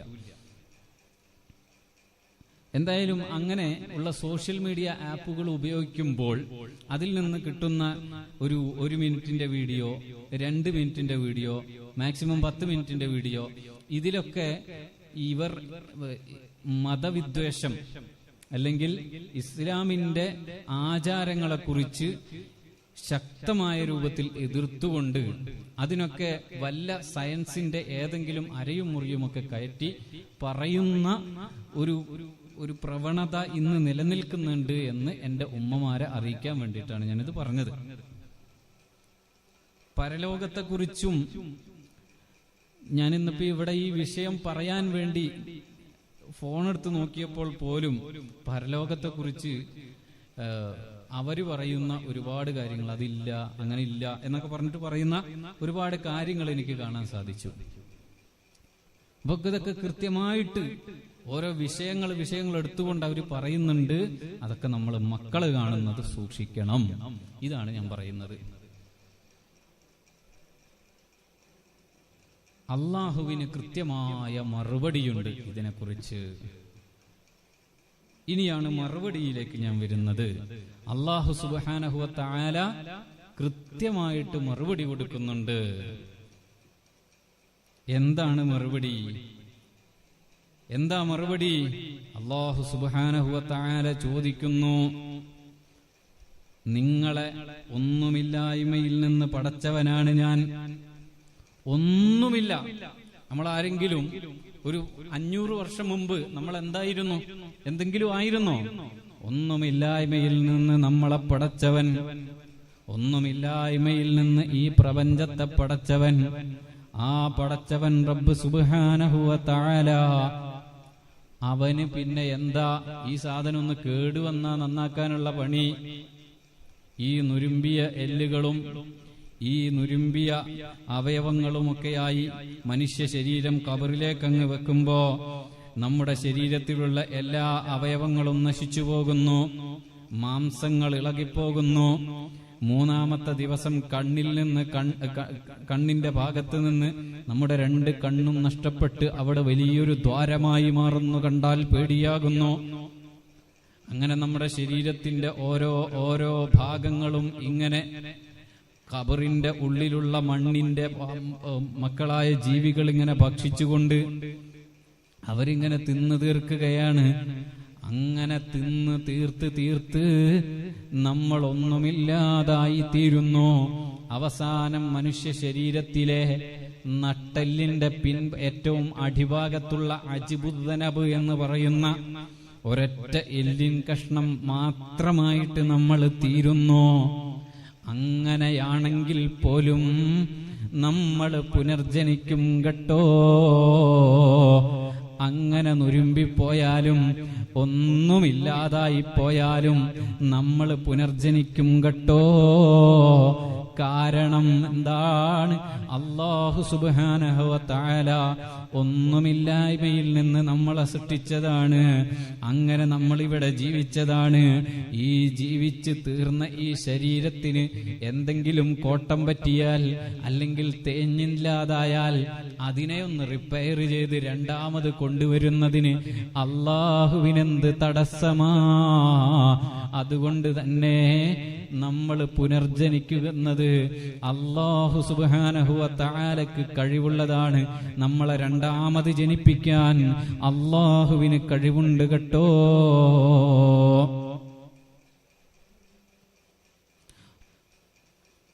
അല്ലാഹുവിന് കഴിയും.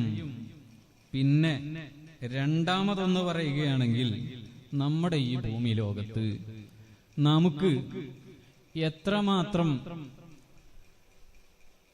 ശിക്ഷാ നടപടികൾ സ്വീകരിക്കാൻ കഴിയും? നമ്മൾ പല രൂപത്തിലുള്ള തെറ്റുകൾ കണ്ടിട്ടുണ്ട്, അല്ലെ? തെറ്റ് ചെയ്തവരും തെറ്റ് ചെയ്യാത്തവരുമൊക്കെ ജയിൽ ശിക്ഷ അനുഭവിക്കുന്നത് നാം കണ്ടിട്ടുണ്ട്. നമ്മുടെ ഈ പ്രദേശത്തെ ഒരു പ്രിയപ്പെട്ട സഹോദരനാണ് റഹീം എന്ന് പറയുന്ന സഹോദരൻ. അള്ളാഹു അദ്ദേഹത്തെ രക്ഷപ്പെടുത്തട്ടെ. പടച്ചോനെ, അവർക്ക് രക്ഷപ്പെടാനുള്ള എല്ലാ മാർഗങ്ങളും നീ തുറന്നു കൊടുക്കണേ അല്ലാഹ്. ആ സഹോദരൻ അല്ലാഹു രക്ഷപ്പെടുത്തട്ടെ. അതിനുള്ള വഴികൾ, നിങ്ങൾക്ക് ചെയ്യാൻ പറ്റുന്ന സഹായം നമ്മളൊക്കെ ചെയ്യാം. അല്ലാഹു രക്ഷപ്പെടുത്തട്ടെ. ഇഹലോകത്ത് ഇങ്ങനെയാണ്. എന്ത് എന്ത് തെറ്റ് ചെയ്തു, എന്ത് തെറ്റ് ചെയ്തില്ല, ചെയ്ത തെറ്റ് തെറ്റാണോ, ചെയ്ത കാര്യം തെറ്റാണോ അതോ ശരിയാണോ എന്നൊന്നും അറിയാൻ കഴിയാത്ത രൂപത്തിൽ ഇവിടെ ശിക്ഷാ നടപടികൾ നടപ്പിലാക്കുന്നു. കാസർഗോഡ് ഒരു ഉസ്താദിനെ പള്ളിയിൽ കയറിയിട്ട് വെട്ടിക്കൊന്നത് ഓർമ്മയില്ലേ? അതിന്റെ റിസൾട്ട്, അതിന്റെ ജഡ്ജ്മെന്റ് കഴിഞ്ഞ ദിവസങ്ങളിലാണ് വന്നത്. ആ സംഭവം നിങ്ങൾക്ക് ഓർമ്മയില്ലേ? നമ്മുടെ രാജ്യത്ത് നിയമം നടപ്പിലാക്കപ്പെടുമ്പോൾ അതിലെന്താണ് സംഭവിക്കുന്നത് എന്ന് നമുക്കറിയുന്നില്ല.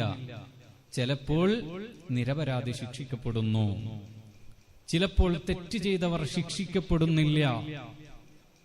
അങ്ങനെ വ്യത്യസ്തമായ ഒരു നിലപാടുകളാണ് നമ്മൾ ഇന്ന് കണ്ടുകൊണ്ടിരിക്കുന്നത്. കാരണം ഈ നിയമങ്ങളൊക്കെ നടപ്പിലാക്കുന്നത് മനുഷ്യനാണ്. മനുഷ്യന്റെ നിയമത്തിന് കുറവുകൾ ഉണ്ടാകും, പടച്ചവന്റെ നിയമത്തിന് കുറവുകൾ ഉണ്ടാവില്ല.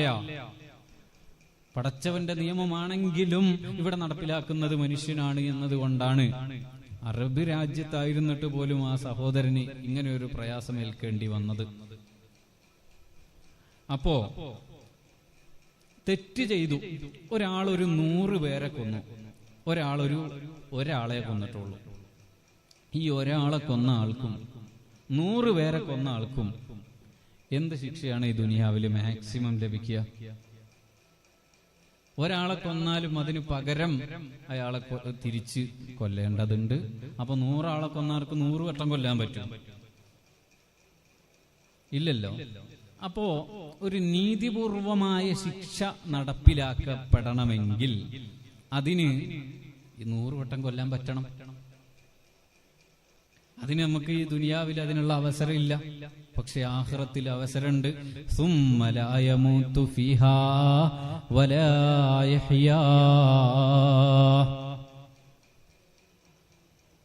അവിടെ വെച്ച്, ആഖിറത്തിൽ വെച്ചുകൊണ്ട് സുമ്മ ലാ യമൂതു ഫീഹാ, അവിടെ മരിക്കുകയില്ല എന്നാണ് അവിടെ പറഞ്ഞിട്ടുള്ളത്.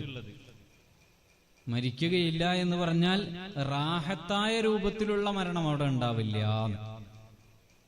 ഈ മരിക്കുക എന്ന് പറയുന്നത് ചിലവർക്ക് റാഹത്താണെന്ന് വിചാരിച്ചിട്ടാണ് ആത്മഹത്യ ചെയ്യുന്നത്. മരിച്ചാ മതിയേനു എന്ന് ചിന്തിക്കുന്നവരുണ്ട്. എന്തുകൊണ്ടാണത്? അവർക്ക് മരിച്ചു കഴിഞ്ഞാൽ ഒരു സുഖം കിട്ടുമെന്ന് വിചാരിച്ചിട്ടാ. അല്ലെങ്കിൽ ഈ ദുനിയാവിന്റെ അടങ്ങറിൽ നിന്ന് പോയി കിട്ടാൻ പറ്റുമല്ലോ, ഇവിടത്തെ കഷ്ടപ്പാടുകളും വേദനകളും ഒക്കെ ആലോചിച്ചിട്ടായിരിക്കും ചിലർ മരിക്കാൻ നിൽക്കുന്നത്. എന്നാൽ ആഖിറത്തിൽ ചെന്നു കഴിഞ്ഞാൽ അവിടെ നരകത്തിലേക്ക് എങ്ങാനും എറിയപ്പെട്ടാൽ അവിടെ മരിച്ചുപോയാൽ മതിയായിരുന്നെന്ന്, ഇതിനേക്കാൾ നല്ലത് മരണമായിരുന്നെന്ന ചിന്ത വരുമ്പോൾ, അവർക്ക് മരണം അനുഗ്രഹമാകുമ്പോൾ ആ മരണത്തിൽ നിന്നവനെ വീണ്ടും വലിച്ചെടുക്കുന്നു. ശരീരം നരകത്തിലിട്ട് പൊള്ളി രക്തം വെന്ത് മാംസം വെന്ത് എല്ല് വെന്ത് മജ്ജ വെന്ത് അങ്ങനെയെല്ലാം നുരുമ്പിപ്പോയാൽ അപ്പോൾ അവൻ മരിക്കുകയല്ല, വീണ്ടും അവന്റെ ശരീരത്തെ വീണ്ടും പഴയതുപോലെയാക്കി പച്ചമാംസമാക്കി ദൃഢമായ എല്ലുകളാക്കി നല്ല കണ്ണുകളാക്കി നല്ല കവിൾത്തടങ്ങളാക്കി നല്ല ശരീരത്തിന്റെ ഭാഗങ്ങളാക്കി അങ്ങ് മാറ്റിയിട്ട് വീണ്ടും അവനെ ആ നല്ല ശരീരത്തിന് ശിക്ഷ കൊടുക്കുന്നു. അവന്റെ ശരീരത്തിലേക്ക് ചൂടുവെക്കുന്നു, അവന്റെ ശരീരത്തിലേക്ക് തീയടുപ്പിക്കുന്നു, അവന്റെ തലയിലേക്ക് തിളച്ച ചലഞ്ഞൊഴിക്കുന്നു, അവന്റെ തലയിലേക്ക് നരകവാസികളായ ആളുകളുടെ തിളച്ച ശരീരത്തിലെ വേസ്റ്റായിട്ടുള്ള ചീഞ്ചലമൊഴിക്കപ്പെടുന്നു. അവനങ്ങനെ അങ്ങ് വേദനിച്ച് വേദനിച്ച് വീണ്ടും വീണ്ടും വേദനയിലേക്ക് നയിക്കുന്നു. ഇങ്ങനെയാണ് പരലോകത്തെ അവസ്ഥ. അപ്പോ ദുനിയാവില് ഇങ്ങനെ ശിക്ഷ കൊടുക്കുക എന്ന് പറഞ്ഞാൽ അതിന് മാക്സിമം പരിധിയുണ്ട്. ആഖിറത്തിലെ ശിക്ഷ ഈ പരിധിയെ മറികടക്കാൻ മറ്റൊരു ലോകം ആവശ്യമാണ്. ഇവന് കൃത്യമായ നീതി കിട്ടണം. ഈ കൊല്ലപ്പെട്ട 100 ആളുകൾക്കും നീതി കിട്ടണം. വലിയ തെറ്റ് ചെയ്തവർക്കും ചെറിയ തെറ്റ് ചെയ്തവർക്കും പരിമിതികളുണ്ട്. അവർക്ക് നൽകപ്പെടാനുള്ള ശിക്ഷകൾക്ക് പരിമിതികളുണ്ട്. ഈ നൽകപ്പെടുന്ന ശിക്ഷകളിൽ ഇനി കൂടുതലായിട്ട് എന്തെങ്കിലും ആവശ്യമുണ്ടെങ്കിൽ ചെയ്യാൻ ഇവനിവിടെ ബാക്കിയുണ്ടാവില്ല. അതുകൊണ്ട് അത് പരിഹരിക്കാൻ എന്ത് വേണം? ആഖിറം വേണം, മറ്റൊരു ലോകം വേണം. ആ പരിഹാരം കൃത്യമായി കിട്ടുന്നൊരു ലോകം വേണം. ഇനി ഞാൻ ഇങ്ങനെ എൻ്റെ നാട്ടിലൊരു ആളുണ്ട്. സുഹൃത്ത് എന്നൊന്നും പറയാൻ പറ്റില്ല, അയാൾക്ക് നമ്മളോട് ഇഷ്ടമുണ്ടാവുമായിരിക്കും. ഒരു മനുഷ്യൻ, അയാൾ യുക്തിവാദിയാണ്. ഹൈന്ദവ മതത്തിൽ നിന്ന് യുക്തിവാദിയിലേക്ക് പോയിട്ടുള്ള ഒരാളാണ്. ഈ മനുഷ്യൻ യുക്തിവാദത്തിലേക്ക് പോയിട്ട് ഇടയ്ക്ക് എന്നെ ഒരു ദിവസം വിളിച്ചു. ഞാനിങ്ങനെ ചില വാക്കുകളിലൊക്കെ ഏർപ്പെട്ടപ്പോൾ, ചില സംവാദങ്ങളിൽ ഏർപ്പെട്ടപ്പോൾ അത് കണ്ടിട്ട് ഇയാൾ എന്നെ വിളിച്ചിട്ട് ഒരു 2 മണിക്കൂറോളം സംസാരിച്ചു. അതിൻ്റെ ഇടയിൽ അയാൾ ഒരു ചോദ്യം ചോദിച്ചു. എന്താന്ന് പറഞ്ഞാല്, നിങ്ങളിപ്പോ ഇസ്ലാമിലെ നിയമ നടപടികളെ കുറിച്ചൊക്കെ പറഞ്ഞല്ലോ. അപ്പോ ഒരു മനുഷ്യൻ, ഒരു സ്ത്രീ ഇങ്ങനെ ഒറ്റയ്ക്ക് നടന്നു പോയിക്കൊണ്ടിരിക്കുകയാണ്. ആ നടന്നു പോയിക്കൊണ്ടിരിക്കുമ്പോ അള്ളാഹുവിന് കാരുണ്യമുള്ളവനല്ലേ. അപ്പോ ഒരാള് വന്നിട്ട് ഒരു നല്ല ആരോഗ്യവും ശക്തിയുമുള്ള ഒരു മനുഷ്യനാണ്. അയാൾ വന്നിട്ട് ഈ സ്ത്രീയെ ആക്രമിച്ച് ഈ സ്ത്രീക്ക് അത് തടുക്കാൻ പറ്റുന്നില്ല. ഈ സ്ത്രീക്ക് രക്ഷപ്പെടാൻ യാതൊരു മാർഗങ്ങളുമില്ല. നിങ്ങളുടെ അള്ളാഹു ഈ സ്ത്രീയെ രക്ഷിക്കുമോ? ഇതായിരുന്നു ചോദ്യം. എന്താ നമ്മൾ പറയാ?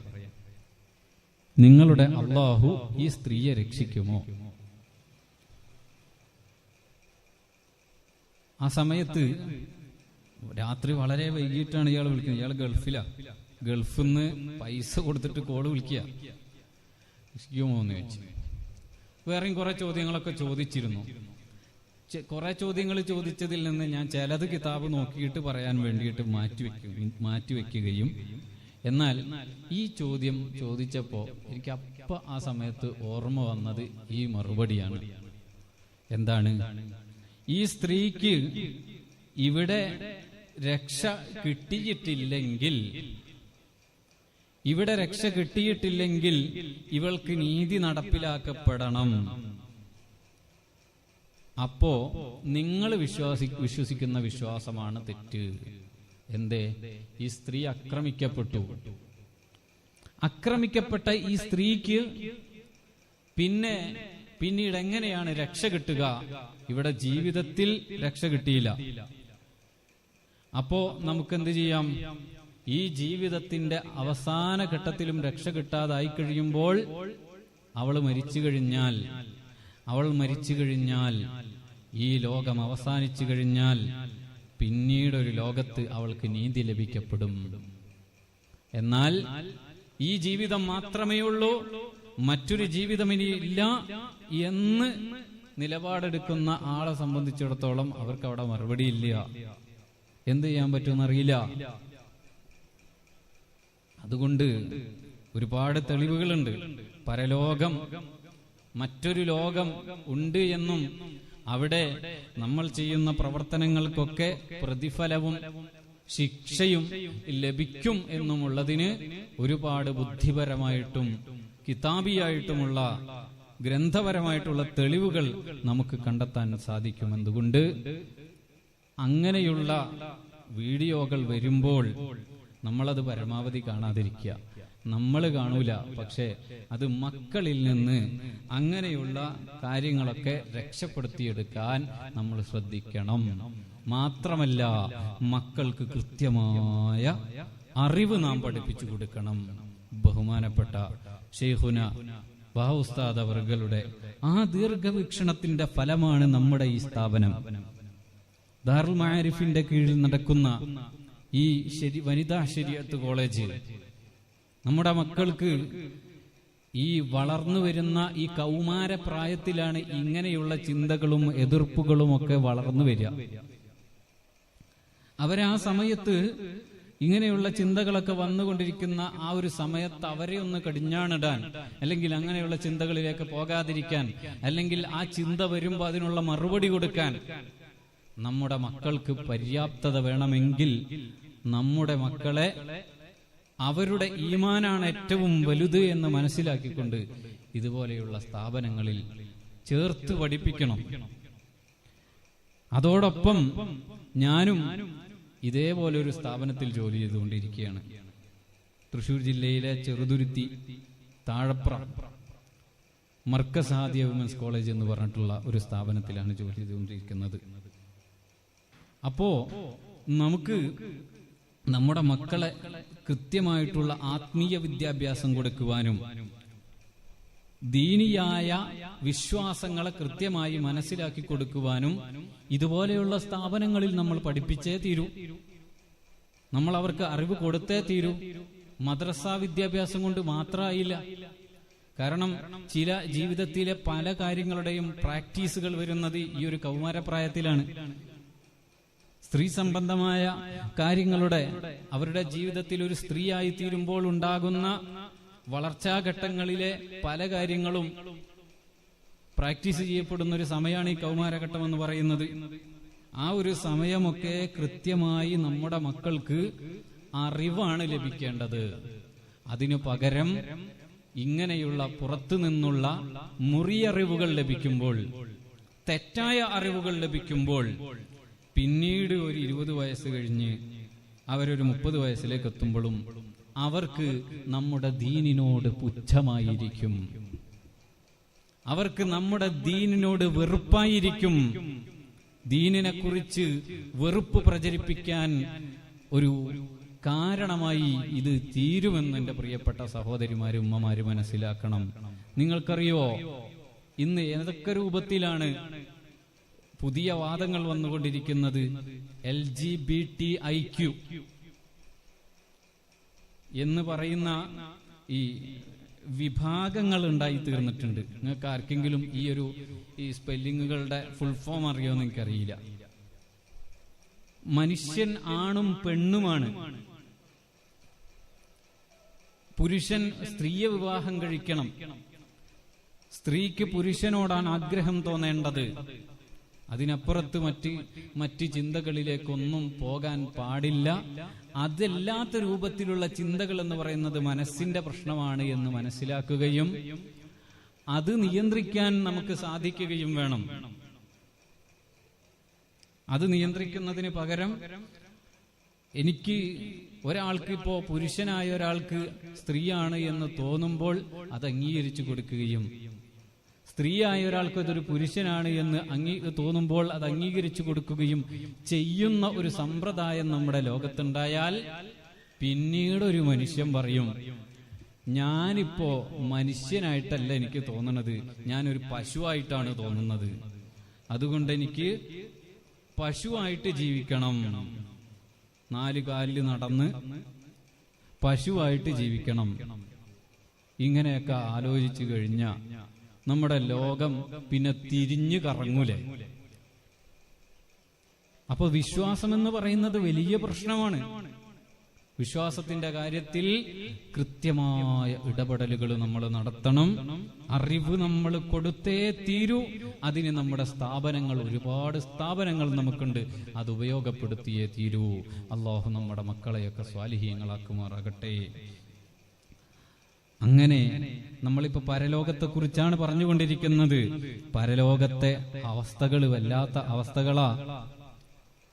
എന്താണ്? നമ്മൾ മരിച്ചു കഴിഞ്ഞാൽ എല്ലാവരും മരിക്കും. സൂർ എന്ന കാഹളത്തിലേക്കങ്ങ് ബഹുമാനപ്പെട്ട മലക്ക് ഇസ്രാഫീൽ അലൈഹിസ്സലാം അങ്ങ് ഊതുന്ന സമയത്ത് എല്ലാ ജീവജാലങ്ങളും മരിച്ചുപോകും, എല്ലാം നശിച്ചുപോകും, എല്ലാവരും മണ്ണടിഞ്ഞു പോകും.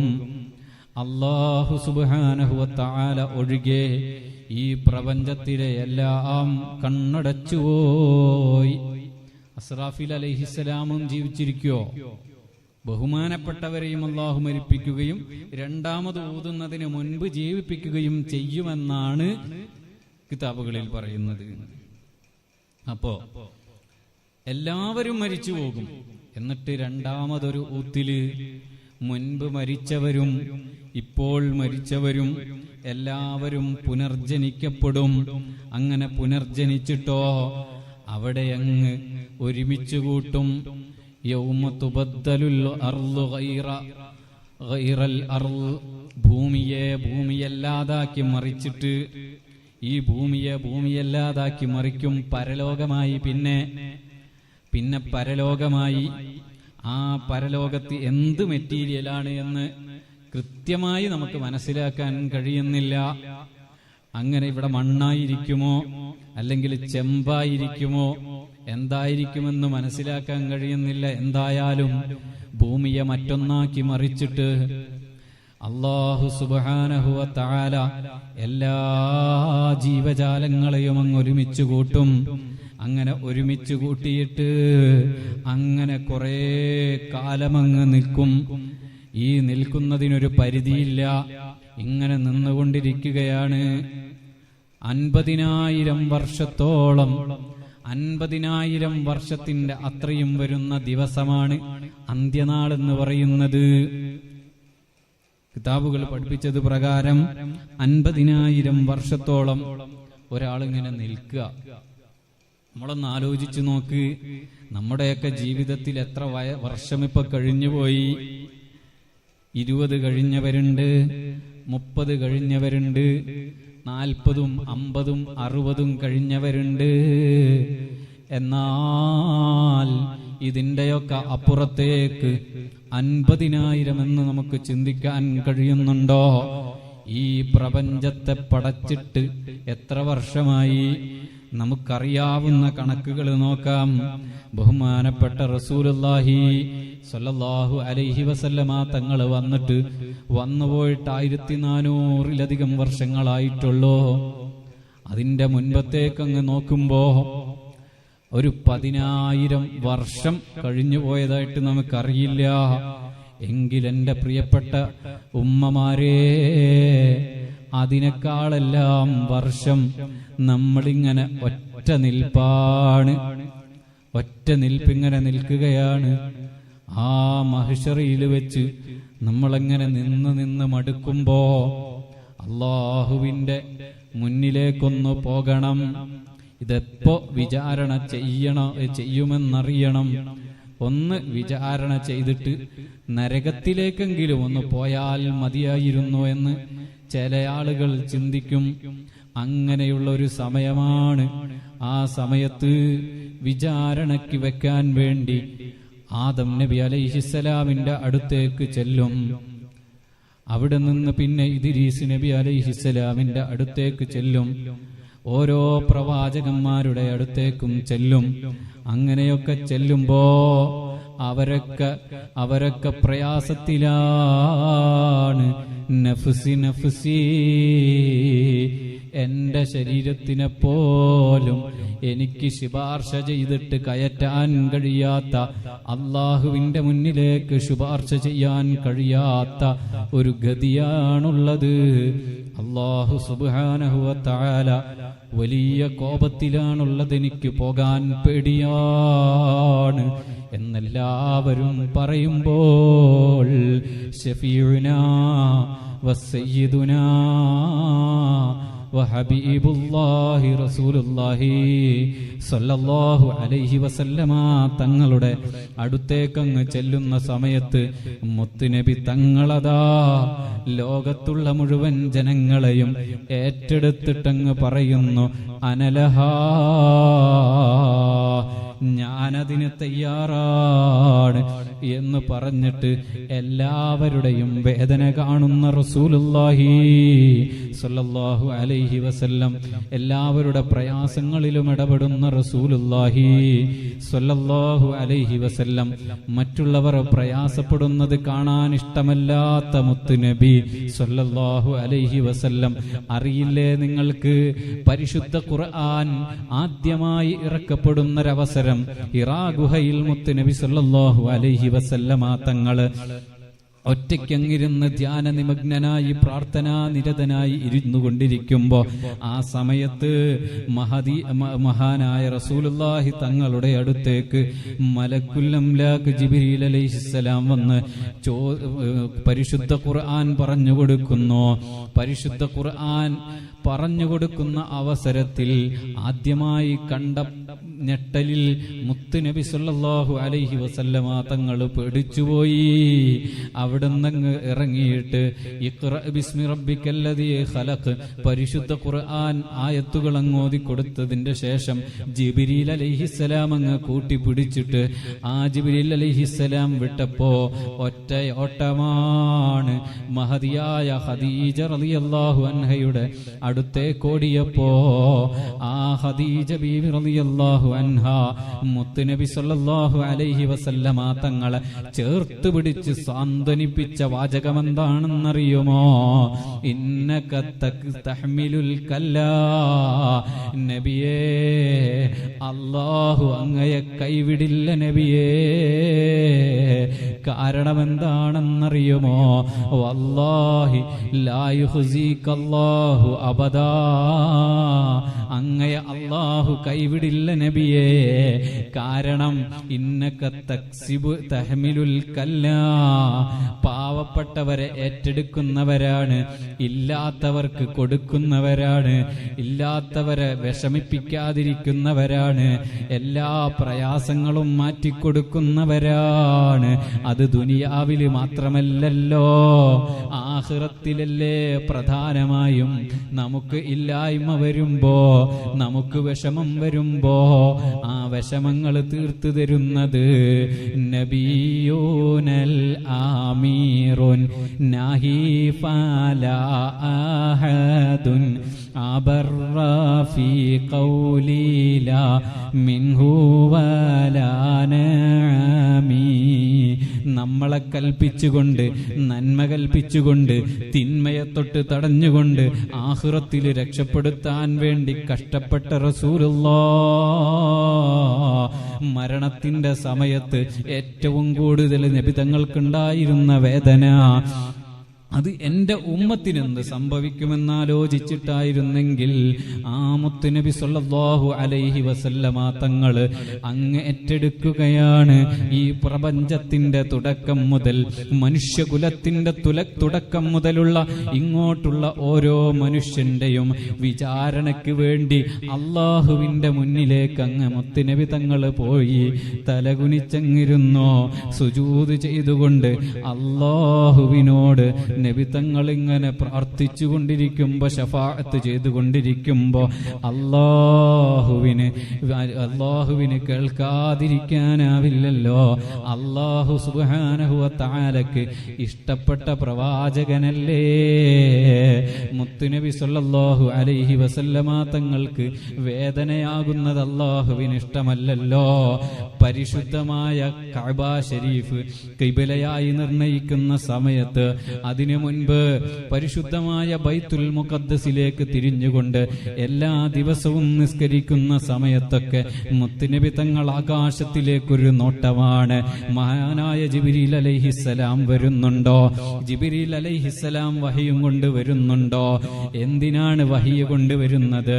അള്ളാഹുവിന്റെ പക്കൽ നിന്നുള്ള ദിവ്യ സന്ദേശം. അതേ കഅബയിലേക്ക് ഖിബല പുനർനിർണയിക്കുന്നത് തങ്ങൾക്ക് അറിയണം.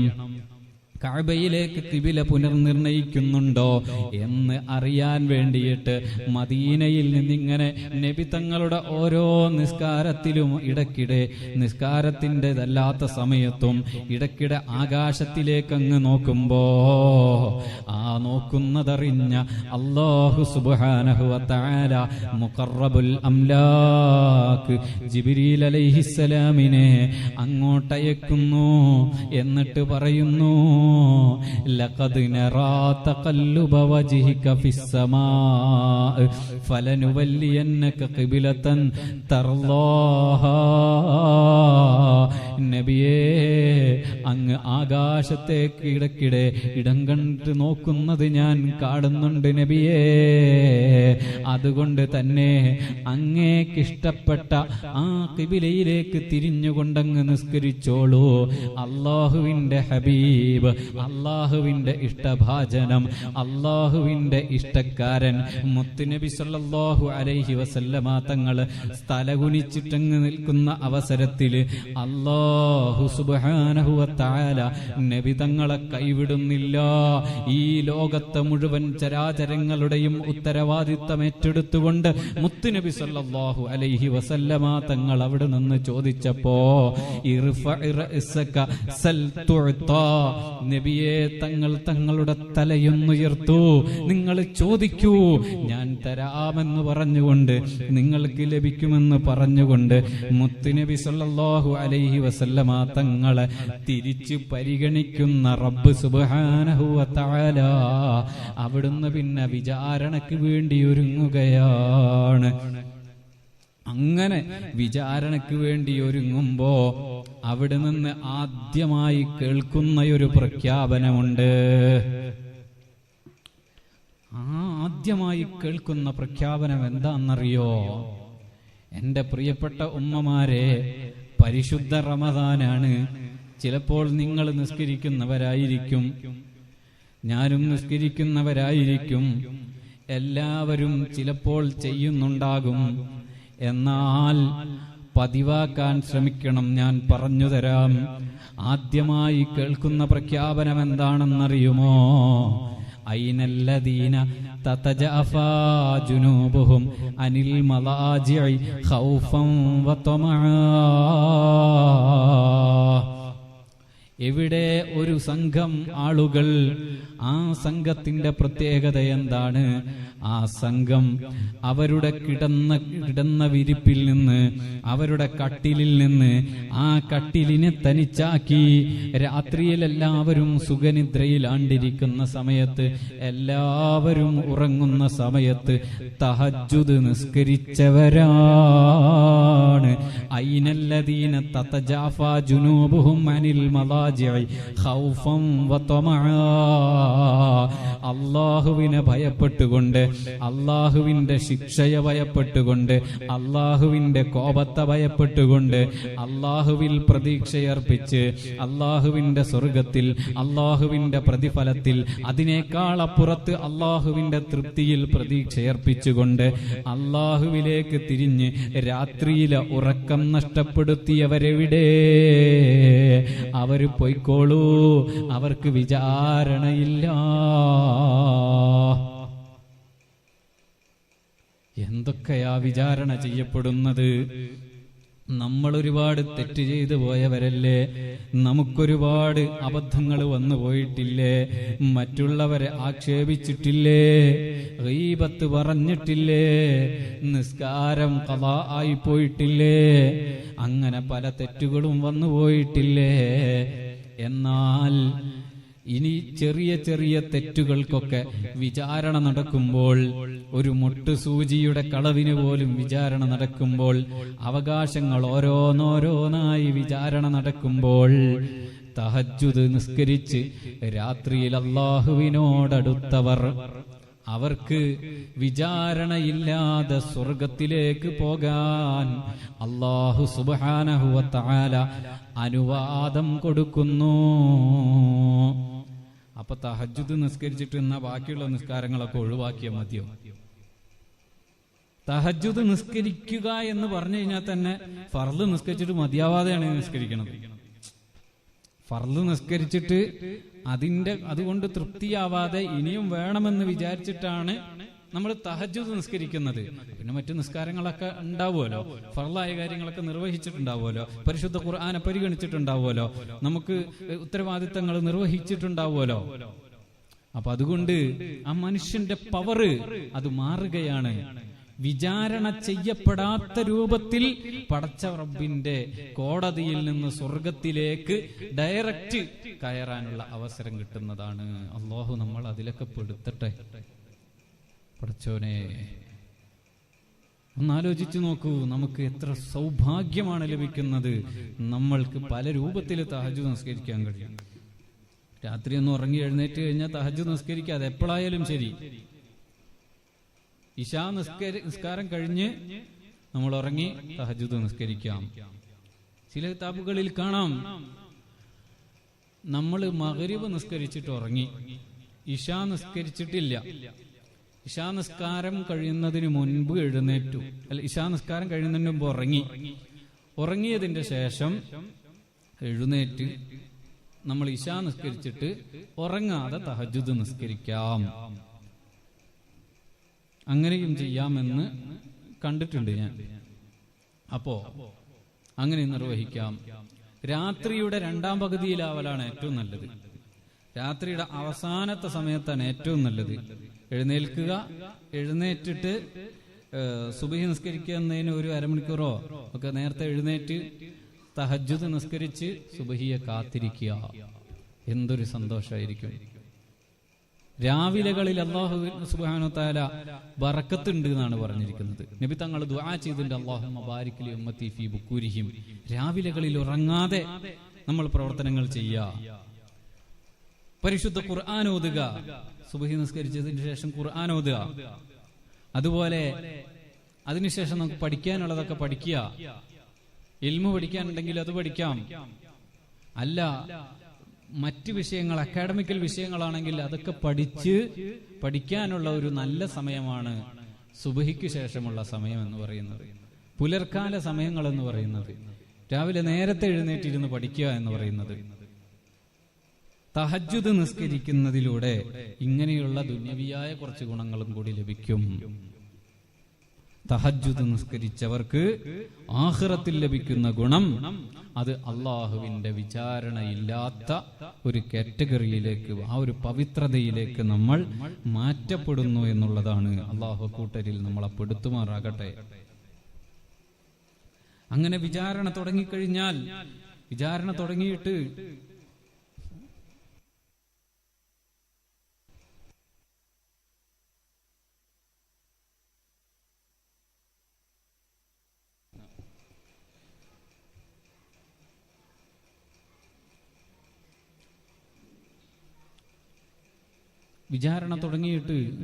പലതും വിചാരണ ചെയ്യുമല്ലോ. നമ്മുടെ എല്ലാ തരത്തിലുള്ള അബദ്ധങ്ങളും തെറ്റുകളും പോക്രിത്തരങ്ങളും ഒക്കെ വിചാരണ ചെയ്തതിന്റെ ശേഷമാണ് നമ്മളെ സ്വർഗത്തിലേക്കോ നരകത്തിലേക്കോ എന്ന് തീരുമാനിക്കപ്പെടുന്നത്. ഫരീഖും ഫിൽ ജന്നതി വഫരീഖും ഫിസ് സഈർ. സ്വർഗത്തിലേക്കൊരു കൂട്ടര്, നരകത്തിലേക്കൊരു കൂട്ടര്. പടച്ചോനെ, ആ ഒരൊറ്റ നിമിഷം ഒന്നാലോചിച്ചു നോക്കി, ഒന്ന് കണ്ണടച്ചൊന്ന് ആലോചിച്ചു നോക്കി. അള്ളാഹു നമ്മളെ ആ സ്വർഗത്തിലേക്ക് പോകുന്ന ഒരു കൂട്ടരിൽ പെടുത്തി തരുമാറാകട്ടെ. പ്രിയപ്പെട്ടവരെ, അങ്ങനെ ആ സമയത്ത് വിചാരണ നടത്തപ്പെടുമ്പോ എന്തായിരിക്കും അവസ്ഥ? നമുക്ക് ഒന്നും ചെയ്യാനില്ല, ഒന്നും പറയാനില്ല, ഒന്നും നമ്മുടെ നിയന്ത്രണത്തിലില്ല. അൽയൗമ നഖ്തിമു അലാ അഫ്വാഹിഹിം വതഷ്ഹദു അർജുലുഹും ബിമാ കാനൂ യക്സിബൂൻ. നമ്മൾ ചെയ്യുന്ന പ്രവർത്തനങ്ങളെക്കുറിച്ച് നമ്മളല്ല പറയുക, പിന്നെ നമ്മുടെ കൈകളാണ് പറഞ്ഞുകൊണ്ടിരിക്കുക. വായകൾ മൂടിവെക്കപ്പെട്ടു, വായകൾ കൊണ്ട് ഇനി സംസാരിക്കാൻ കഴിയില്ല. നമ്മുടെ കൈകൾ പറഞ്ഞുകൊണ്ടിരിക്കുമ്പോൾ വതുകല്ലിമുനാ ഐദീഹിം വതഷ്ഹദു അർജുലുഹും ബിമാ കാനൂ യക്സിബൂൻ. കൈകൾ സംസാരിക്കുമ്പോ കാല് പറയും അതന്നെ ശരി, അത് തന്നെയാണ് ശരി എന്നിങ്ങനെ പറഞ്ഞുകൊണ്ടിരിക്കുമ്പോൾ ആ സമയത്ത് നമ്മൾ നമ്മുടെ കൈകളോട് ചോദിക്കുമത്രേ, എന്തിനാണ് പറഞ്ഞത്, എന്തിനാണ് എനിക്കെതിരെ സാക്ഷി നിന്നത് എന്ന് ചോദിക്കുമ്പോൾ അന്തഖനല്ലാഹ് അല്ലദീ അന്തഖ കുല്ല ശൈഇൻ, എല്ലാ വസ്തുക്കളെയും സംസാരിപ്പിച്ച അല്ലാഹു ഞങ്ങളെക്കൊണ്ടും സംസാരിപ്പിച്ചു. എല്ലാ വസ്തുക്കളെയും നമ്മുടെ നാവിന് സംസാരിക്കാനുള്ള കഴിവെങ്ങനെ കിട്ടി? അത് പടച്ചവൻ തന്നു. എല്ലാവരെയും സംസാരിപ്പിച്ചത് പടച്ചവനല്ലേ? ആ സംസാരിപ്പിക്കുന്ന പടച്ചവന് കൈകളെ കൊണ്ട് സംസാരിപ്പിക്കുന്നതിനെന്താ തടസ്സമുള്ളത്? റബ്ബ് സുബ്ഹാനഹു വ തആല നമ്മുടെ കൈകളെ കൊണ്ട് സംസാരിപ്പിച്ചു, കാലുകളെ കൊണ്ട് സാക്ഷി നിർത്തി. തെറ്റുകളൊക്കെ ഇങ്ങനെ പറയുകയാണ്, നമ്മൾ ചോദിച്ചിട്ട് കാര്യമില്ല. നമ്മൾ എന്തിനാ പറഞ്ഞത് എന്ന് ചോദിച്ചിട്ട് കാര്യമില്ല.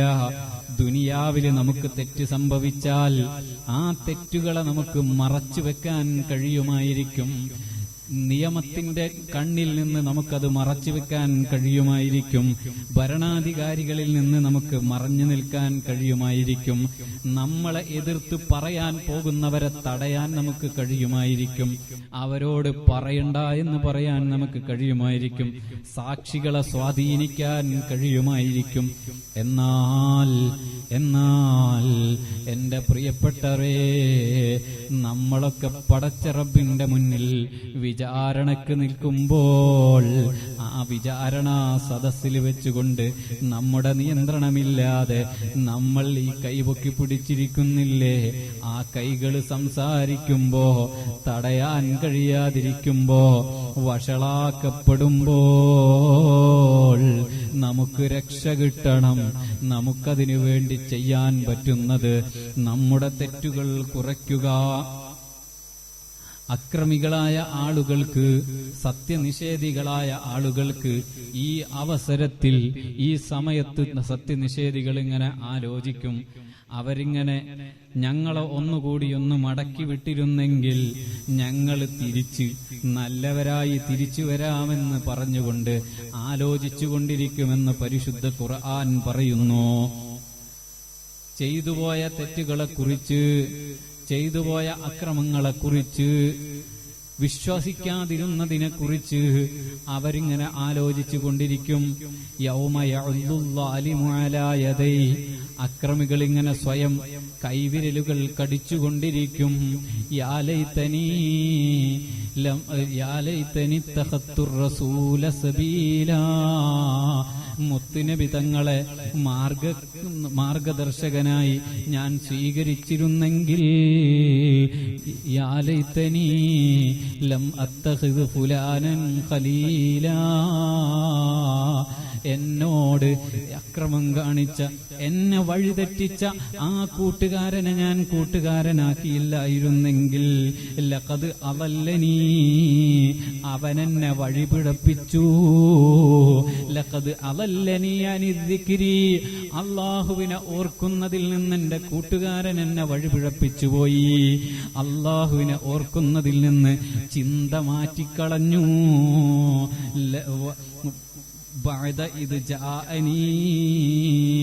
എനിക്ക് നല്ല രൂപത്തിലുള്ള ഉപദേശങ്ങൾ മഹാനായ റസൂലുള്ളാഹി സ്വല്ലല്ലാഹു അലൈഹി വസല്ലമ തങ്ങളിൽ നിന്ന് ലഭിച്ചിരുന്നു. സത്യമേതാണെന്ന് മനസ്സിലാക്കി തന്നിരുന്നു മഹാനായ റസൂലുള്ളാഹി സ്വല്ലല്ലാഹു അലൈഹി വസല്ലമ തങ്ങള്. പക്ഷേ എന്റെ കൂട്ടുകാരൻ, ഞാനൊരു കൂട്ടുകാരനെ തെരഞ്ഞെടുത്തിരുന്നു. ആ കൂട്ടുകാരനാണ് എന്നെ ചതിച്ചത്. ആ കൂട്ടുകാരന്റെ കൈകൊണ്ടാണ് എനിക്ക് നരകത്തിലേക്ക് പോകേണ്ടി വന്നത്. വകാന ശൈത്താനു ലിൽ ഇൻസാനി ഖദൂലാ. ശൈത്താൻ മനുഷ്യനെ ചതിക്കാൻ വേണ്ടി അങ്ങനെ പലതും ചെയ്യും. നമ്മുടെ സൗഹൃദങ്ങൾ നാം നല്ല സൗഹൃദങ്ങളാക്കിയെടുക്കണം. ഖല്ലി ഖല്ലി ഖുല്ലതൽ ഖൈദ് ലാനി ഖൗഫൽ ഖാതിമ ഖാലിൽ ഖലീലൻ ഖാമിലൽ വസുഫി മിനൽ ഖൽഖാലി ഖാൽ. നമ്മുടെ സൗഹൃദങ്ങൾ ഖാത്തിമത്തിനെ പേടിക്കുന്ന സൗഹൃദങ്ങളായിരിക്കണം. അന്ത്യം നമ്മുടെ മരണത്തെക്കുറിച്ച് നമ്മളെ ചിന്തിപ്പിക്കുന്ന സൗഹൃദങ്ങളായിരിക്കണം. നമ്മുടെ മരണശേഷം നമുക്ക് വരാൻ പോകുന്ന ജീവിതത്തിലുള്ള കാര്യങ്ങളെ ആലോചിച്ച് നമ്മളെ പേടിപ്പിക്കുന്ന സൗഹൃദങ്ങളായിരിക്കണം. അതിനപ്പുറത്തേക്ക് ദുനിയാവിനെ കുറിച്ച് ചിന്തിപ്പിച്ചിട്ട് ദുനിയാവിന്റെ ആലോചനകളിൽ മുഴുകിയിട്ട് നമ്മളെ ആഖിറം മറന്നു പോകുന്ന സൗഹൃദങ്ങളിലേക്ക് എന്റെ പ്രിയപ്പെട്ട കൂട്ടുകാരികളെ, എന്റെ പ്രിയപ്പെട്ട കൊച്ചുമക്കളെ, എന്റെ പ്രിയപ്പെട്ട സഹോദരിമാരെ, നമ്മൾ കടന്നുപോയിക്കൂടാ. അങ്ങനെ കടന്നുപോയാൽ ആഖിറത്തിൽ നമ്മുടെ വിരല് കടിച്ചിട്ട് അല്ലാഹുവിന്റെ മുന്നിൽ നിന്നിട്ട് പരലോകത്ത് നിന്നിട്ട് ആളുകൾക്കിടയിൽ വഷളാകുന്ന സമയത്ത് ആ സഹോദരന്മാരെ സുഹൃത്തുക്കളെ ശത്രുക്കളാക്കി കാണുകയാണ്. അൽ അഖില്ലാഉ യൗമഇദിൻ ബഅദുഹും ലിബഅദിൻ അദൂ.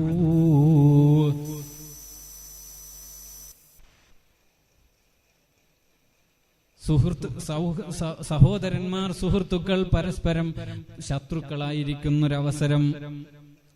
സുഹൃത്തുക്കൾ പരസ്പരം ശത്രുക്കളായി ആക്ഷേപങ്ങൾ നടത്തും.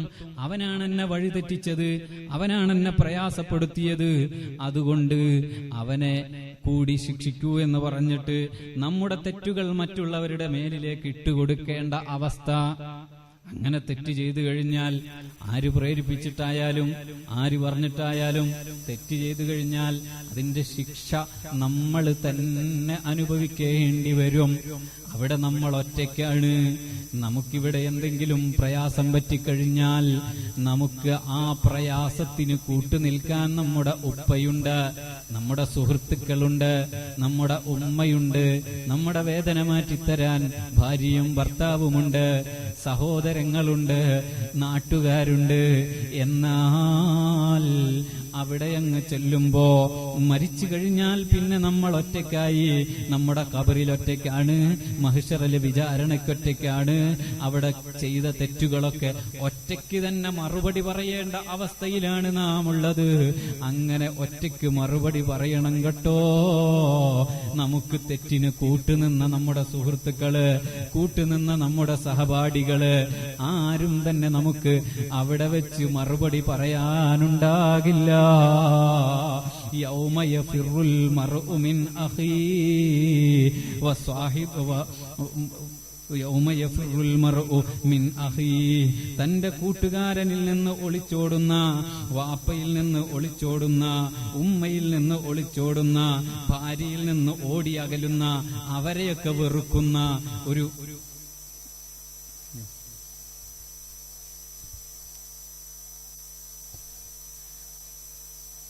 ഒരു അവസ്ഥയിലേക്ക് നമ്മൾ എത്തിച്ചേരും.